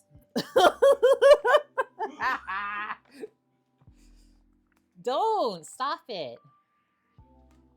He died. I guess it was that bad. I don't think I was around when this was happening. I think I was baking at the time, so I was working nights. He died. That's what trauma does to you. You're fucked. So, when we used to work at the camp up in the Arctic, you guys know that Fridays was always steak nights. And so then we had to cook like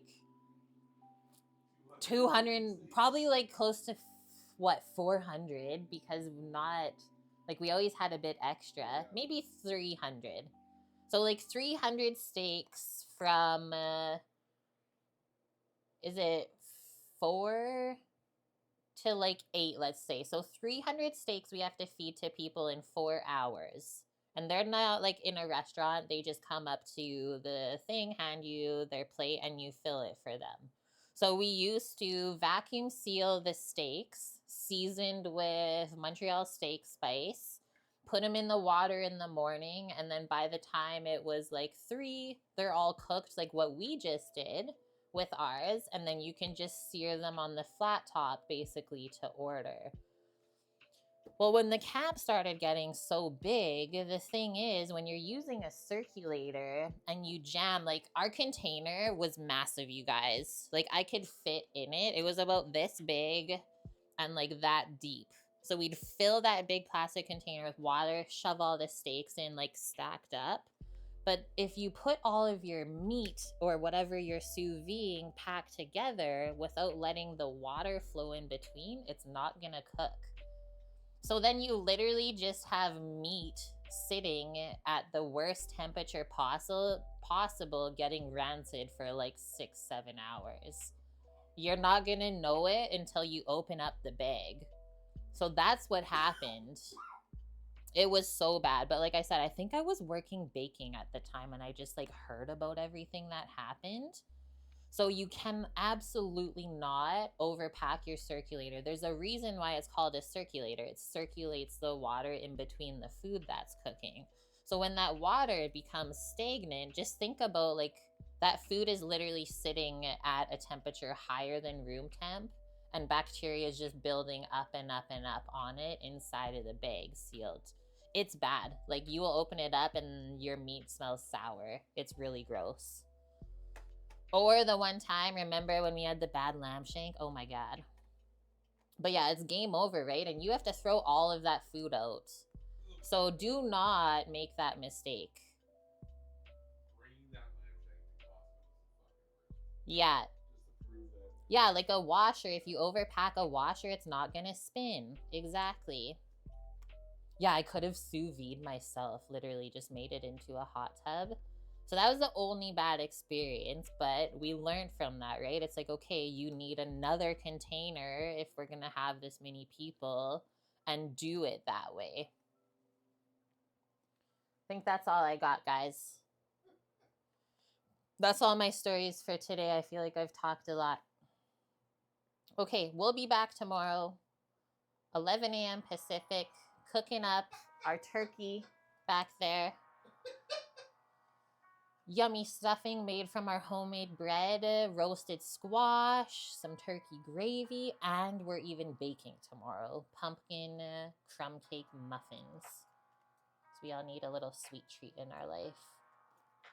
Just gonna see who we can go raid, if anyone is on, and then we'll finish up for the day. See, Chef Steve is on. Who else is cooking?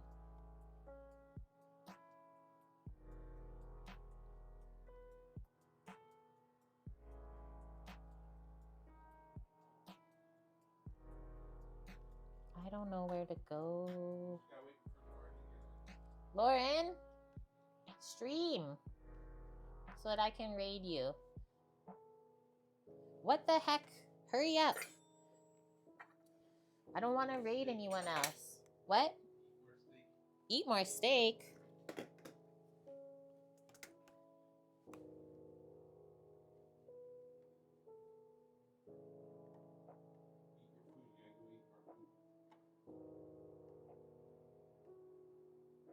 Lauren's scrambling for dear life. She's on at 7.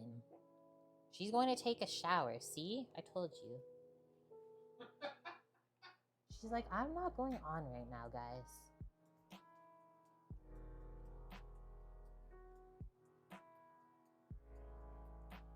Should we just go see Turtles and Chill? Yeah. Turtles and Chill. We love them. Bonk, 0 sound issues this stream. Maybe just a bit soft on volume compared to previous streams. With the new mic, it was really good. Soft on volume on the other things or the mic? I would say probably soft on volume on the, alerts and stuff, guys? Is that the report? I know we usually raid Chef Steve on Sundays, so that's why I was waiting.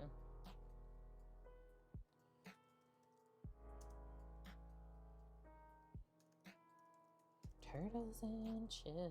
Okay, I'm setting it up. I'll let you guys answer before we finish. On the mic, volume is low. Okay. Interesting. So you can turn the knob on. The receiver? Yeah, it should turn up the volume. I mean, I could also go higher in OBS, but I saw that it was clipping on the red. So I just went a bit farther down. But maybe it does a really good job. Even if I see it clipping, it doesn't. Because I get what you mean, Bonk. I've been kind of monitoring on my mixer on OBS how it looks. Okay, we'll try and get that fixed up for tomorrow. Other than that, guys, love y'all. Thank you for being here with us today. I hope you had fun. It was nice to have a stream where everything just worked flawlessly today. Not stressful at all. That was super enjoyable. So hopefully we inspired you with some holiday yummy foods coming up for American Thanksgiving next month. All the recipes are in Discord, so you can go check them out there. And we'll be back tomorrow cooking up a yummy turkey dinner. So hope to see you then, as well as some baking. I'm gonna hit that button. Thanks for all the follows, gifted subs, all the biddies today, and Annie donating too. Have a good night, day, wherever you are in the world, and I'll see you tomorrow. Bye! Bye.